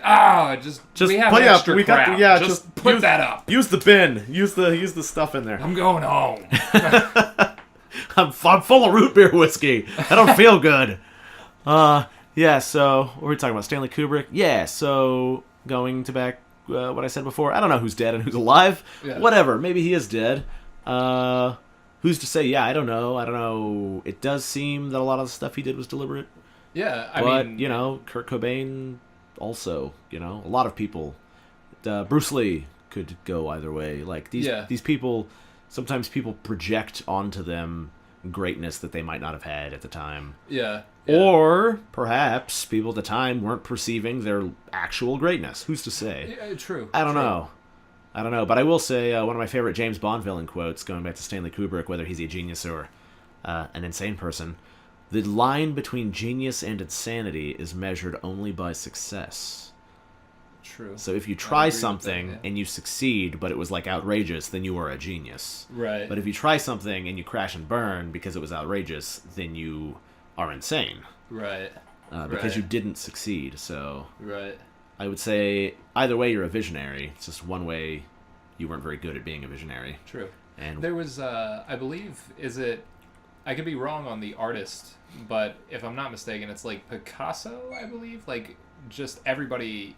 If I'm not mistaken on the artist, but everybody just hated his shit. Like, when he was alive, they're like, you suck, right? And it wasn't... I could be wrong on the painter, but I feel like they were one of those, like, French, impressionist type of guys. Picasso had so many names. He's got, like, 10 middle names. He's like Picasso Diego Montego... Something. I know Picasso. That's the only name I know. Or maybe Picasso's his last name. I don't remember. But whatever. Yeah. They hated like whoever at the this time. Was. Yeah. Was it Van Gogh? It could have been Van Gogh. I really can't recall. But regardless of the guy, I tell you, it wasn't famous guy now. But they hated him at the time. Yeah, and then he dies, and then like 200 years later, everybody loves him. Like, what a brilliant man. He died poor though, and now his paintings are millions of dollars. That might have been Picasso. Now that I think about it, I'm not sure. I'll tell you who seemed to be adored in his time: Salvador Dali. Yes. Most counterfeited artist in history. Really? Yes. By his own design, he would intentionally get big blank canvases and then sign them, and then just tell people to go nuts.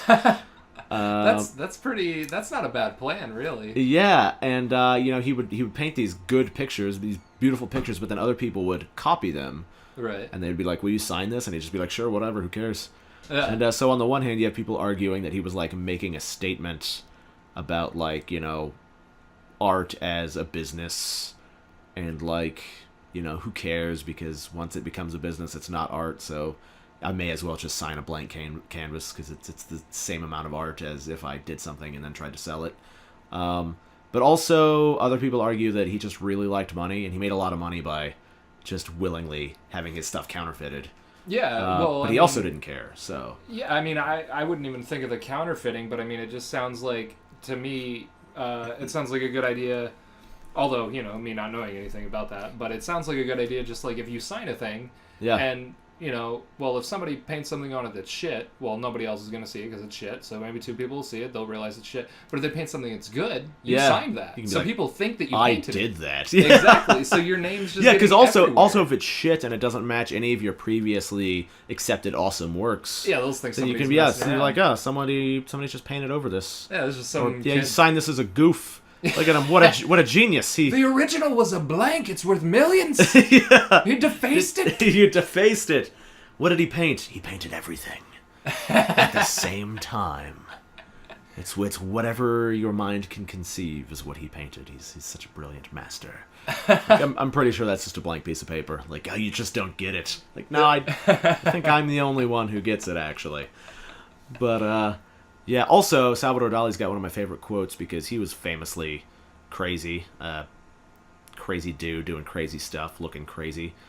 And all of his paintings were nuts. And crazy. And they were like, yo, man, what's with all the drugs, How many drugs have you done to become you and generate this? And one of his famous quotes was, I don't do drugs. I am drugs. And I say that all the time because I feel that way. Like I don't like I am the drug. It's within me. I get it. Okay. Yeah, I get it. That's it. Just like that quote. I feel like maybe I should use that quote because I have a lot of people always ask me if I'm like smoking something or whatever, and I don't really do drugs. Yeah, there you go. Yeah, I mean, I look like I would do a ton of drugs. I actually don't do drugs at all, and I would love to smoke weed or like eat it or do it. It just makes me viciously ill. Like, yeah, I get so sick trying weed, and every few years I give it another go just to make sure, because I feel like I should like it a lot. Yeah. But genetically, it just does not sit well with me. I was actually very curious because you spoke about that last time, and I and Nick, we both like have a negative time with weed as well, and that doesn't seem to be the case with anyone else. I remember the first time that happened to your brother, or the first-ish time, because he had like a weird heart problem. Yeah, it's like a panic attack. Yeah, he almost died. Yeah. And that's pretty much what happens to me, and then coupled with that is like super vicious nausea. So it's those two things at the same time, and it's every time. It's not an isolated incident. Yeah. And so I try it every 3 years or so, just to see. And I've tried different application methods, and it doesn't seem to matter. It seems to be an actual genetic intolerance to marijuana, and it's fine. It's unfortunate. I'm a fan of its existence. I support it. Obviously, it's got a lot of contentious medical benefits that are currently being studied as they should be. Yeah. So great, more power to those. Fully support it. And I look like I should do it all the time, and a bunch of other drugs. But I'm just not wired. I'm not wired for them. I drink, and then I get my jollies, doing other stuff. Falling off of mountains and trying throw eggs at houses. Trying not to die, and no, I wouldn't do that because I'd rather eat those eggs. Throwing eggshells at houses. Throw the styrofoam at houses. I don't want, styrofoam's too caustic to the environment. I do look like the type of person that would care about the environment, which I do, so that's fine. Okay. That's kind of surprising. You are almost misleading me. Yeah, almost. Yeah, I mean, books have covers. Books and their covers. Can't judge a book by its cover. But I like the first quote. Just books have covers. Books have covers, and everyone's like, I know. What does he mean by that? Is he being like brilliant or is he dumb? Yeah, what I meant. Onions have layers, books have covers. Books have covers. You get it. Just think about it. 20 years from now, you'll realize I'm super smart. No, what I meant was books have covers for a reason. Like I mean, you can't judge a book by its cover, but that's literally the reason books have covers. Yeah, no, like yeah. outside of. Yeah, totally. I mean, you can bind a book without a cover. Right. So the cover doesn't actually hold the book together. Right. And outside of shielding the book from the elements, you could argue that that's for the cover, but actual titles and designs on covers and synopses on the back are so you can judge that book without reading 3 or 4 800 pages. Yeah. There's a lot of books in the world. Books in this case, if you're listening, are analogous to human beings. And so there are a lot of books / people in the world, and as good as they may be, you don't have enough time to read every person to find out if they're good or not. Right. So you got to get on with your day. You take one look at a person, and you're like, I do or do not want to read this book. Yeah, totally. And, if you get more than one chance to open up your cover and slap your pages across somebody's face and convince them that you're a different type of book than you look, then fine. Great. That's good. But don't get mad at that other person. There's 7.5 billion people in the world. Yeah. It's nothing against you personally. Some people just don't match up, and they don't know that you're not the person you appear to be. Right. And not everyone has enough time to invest in some stranger to see if they want to spend any more time with you. Right. And so I don't get mad when people look at me and they're like, what an asshole with his crazy hippie looks and all of his drugs. Right. I'm like, no, I get it. I've got all the drugs. I look like I would have all the drugs. I just don't happen to have any drugs. Ever. But, I do not want styrofoam blowing around the forest. The forest. So half of this is accurate, I guess. Okay. But yeah, I definitely don't get mad for looking like when I was in Malaysia, the Malacca, Malaysia, pirate capital of the world, which I didn't know at the time, and I was treated just fine by all of these horrific human beings. And then I was like, well, what does that say about me? And I'm like, well, I look like I fit in here. Yeah, whoops. So yeah, whatever. You can't get mad. This is why I get stopped at all the borders, which is why I stopped going to the border checks. You just gotta jump those borders. Okay. When you can, when you're not like in the DMZ of North Korea, maybe don't jump that one. Yeah. Maybe don't go anywhere near anything that looks like a turret. Yeah. Or any elevated surface. When in doubt, just be a smooth talker. You get through. Okay. Or don't do any things that I would do. It's probably the best advice. Don't do anything I would do. Or do all the things I would do. Okay, I'm going to do that then. Do that one. I guess that's the one I recommend to everybody. Has that worked out for me so far? I don't know. I mean, I'm alive. Yeah. But it's probably not because of anything I've ever done on purpose. So, who's to say? Whatever. That's working. Well, this is one of those things you got to look back on from the future. Yes. And then we'll know if I'm a genius or insane. Yeah. The distance between the two is measured only by success. So if this podcast takes off, for all the reasons that the man thinks that it would, then genius. Mm-hmm. Mm-hmm. If any of the very conceivable fates that are likely to befall me wind up befalling me, then probably insane. But whatever, a happy life. Yeah, books have covers. That's all that matters. Yeah, books have covers. What are you going to do? Rip the cover off. Then what do you got? Floppy book pages everywhere. Bindings all loosey-goosey. Unacceptable. No library's going to want you then. And I guess that's society in this analogy? Is that the library? I think the library might be the institution. Right, okay. And maybe we are the books. Yeah, we're definitely the books. And the institution puts the ISBN barcode on us. Right, they label us. Thinking that we should all just fit in a shelf. Exactly how we should. Where the fucking shelf that they think that we should be on. The decimal and we system. just want to be on the rolly cart. That's right. This is the one instance where maybe digital is the way to go. Yeah. Even though I'm not really a digital book guy.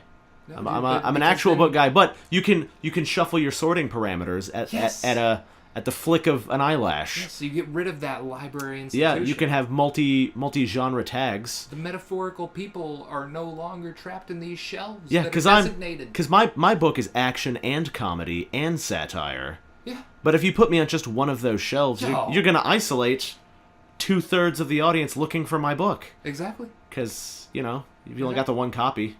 And it's on some shelf, probably in the back. I wrote it on a 90-page spiral notebook. That's right. I did. I do write a lot. I write everything on spiral notebooks. It's a real thing that I do.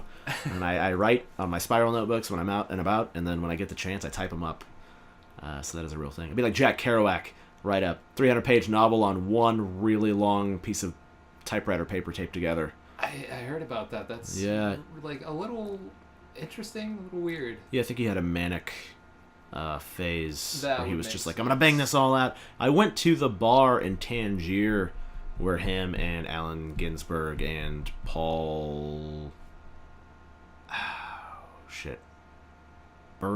Alan Burroughs, whatever. William all Burroughs? Yes, all the beat poets and writers, where they all hung out in Tangier and like did drugs and wrote. And I went there and hung out with the intention to do a couple weeks of like intense writing focus for myself, to really just like zone in on some of my spiritual heritage, as like a new age beatnik. Okay. Because the societal conditions that arose that created the original beats have kind of circled back around again. So, but worse, much worse this time. So this generation is like a more extreme version of that sort of counterculture. So I haven't coined a name for it yet. I was thinking beat-offs. That's probably...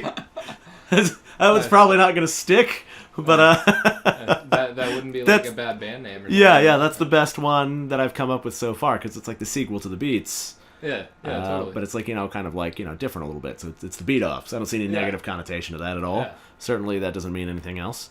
But yeah, that's the best thing I've come up with so far. But anyway, I went there, and I was like, I'm going to write about all my time in Morocco and just sit back and enjoy Tangier and like really soak it all in. That place is awful. I could only stay there for a few days, and I had to leave and get back to Marrakesh, where I did some writing. It's just so bad. Like, it's the closest point in Africa to Spain, so everyone's trying to cross the channel to get into Europe and escape Africa. Just everybody's like, I want some money because my brother was shot yesterday on the border, and my friend tried to cross, but he drowned in the channel because he got hit by a boat, and like, all my family's dead because of Ebola and all this. It's just miserable. Everyone's miserable. It's awful. Right. Couldn't get anything done. So as much as I wanted to enjoy their unbeatable rug prices and tangerines and unbeatable rug prices. That's all of Morocco. Yeah, beat a rug. That's right. Yeah, that's great. Yeah. Two layers. Yeah. 2 layers to that. That's great. But also, fun fact. So in Arabic, the suffix "in," as in tangerine, means like a thing from a thing or a thing that does a thing. So, for example, the city of Tangier. Someone from there would be called a tangerine. Okay. Which is where the small citrus fruit got its name, because it's from that area. It's a tangerine. It's from Tangier. Okay. So if you were like in a neighboring country or whatever, or you went there, and you were like, I just ate so many tangerines. It'd be like coming over here and you're like, I love eating Americans. Yeah, you'd be like, I love to eat and kill them. like, what are you hungry for today? Mexicans. Like, I am starving for Mexicans. Like, people will be like, I think I know what you mean, but I'm just going to keep an eye on you just in case. That could be one of those. But, fun fact, that's how assassin, the word assassin came about. So, are you aware of this origin? No. The word assassin? I'm not. All right, so the term was coined because there was a group of assassins who were not called that yet, and they would get all hopped up on hashish and go murder people, like targets. And so the original phrase was hashish-in, one who does hashish. And then it was associated with this group who would do a bunch of hashish and then go murder these people. Okay. So it's just a misliteration. Hashishin became assassin. Interesting. Yeah. Interesting. Yeah, so there you go. It's your etymology lessons for the day. Okay, so it really just means like crazy drug guy. Yeah, crazy Interesting. Yeah, Moroccan hash, though, is not the hash that you're thinking of. Okay. Like, it's not just, like, thick, good, sticky weed. It's like, it's a whole new thing. It borders on opium. Like, it's really, really powerful. It's still technically a form of weed, but it is just, like, they may as well be on, like, powerful opiates. Okay. Yeah. Well, then that's impressive that they can still, function at all. Yeah. Yeah, their country's not doing good because the hashish is everywhere. But yeah, that's. Would they actually go out and murder people, or Yeah. would they be like, we're gonna do so much of this, bro, and they all do it, and they're all just like, we're gonna do it, dude. Tomorrow. We're gonna do it. All right, tomorrow we're gonna eat. All right, right now we're gonna eat Mexicans, and then tomorrow. We're gonna kill these guys for sure. For sure, bro. And then it's just like, what if we already killed him and we don't even know? Whoa! We probably did, dude. Yeah, no, they would actually go murder them. Okay. They were vicious murderers. The Hashishins.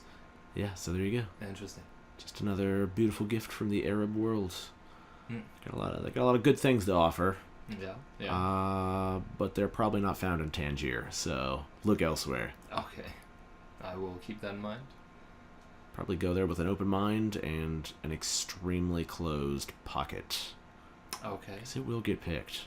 Okay. They didn't get me. Because I was bone dry by the time I made it there. Nothing to pick. Yeah, what I would do is just cut out the lining of my pocket. Yeah. And then so that way if they try to pick my pocket, I get something. They just grab your wiener. Yeah. So when I was in Jamaica, they've got the most skilled pickpockets in the world as far as I'm concerned. I've had a lot of experience on both sides of the fence of procuring and being procured on.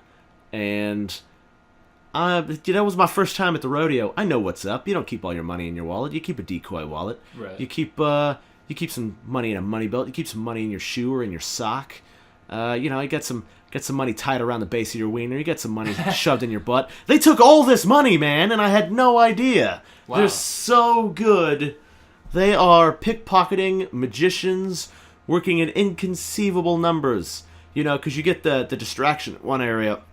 Lots of times, good pickpockets will work in teams of like 2 or 3. Yeah. And so you got a couple of seemingly unrelated people distracting you while a third or even fourth person is scheming to get your stuff.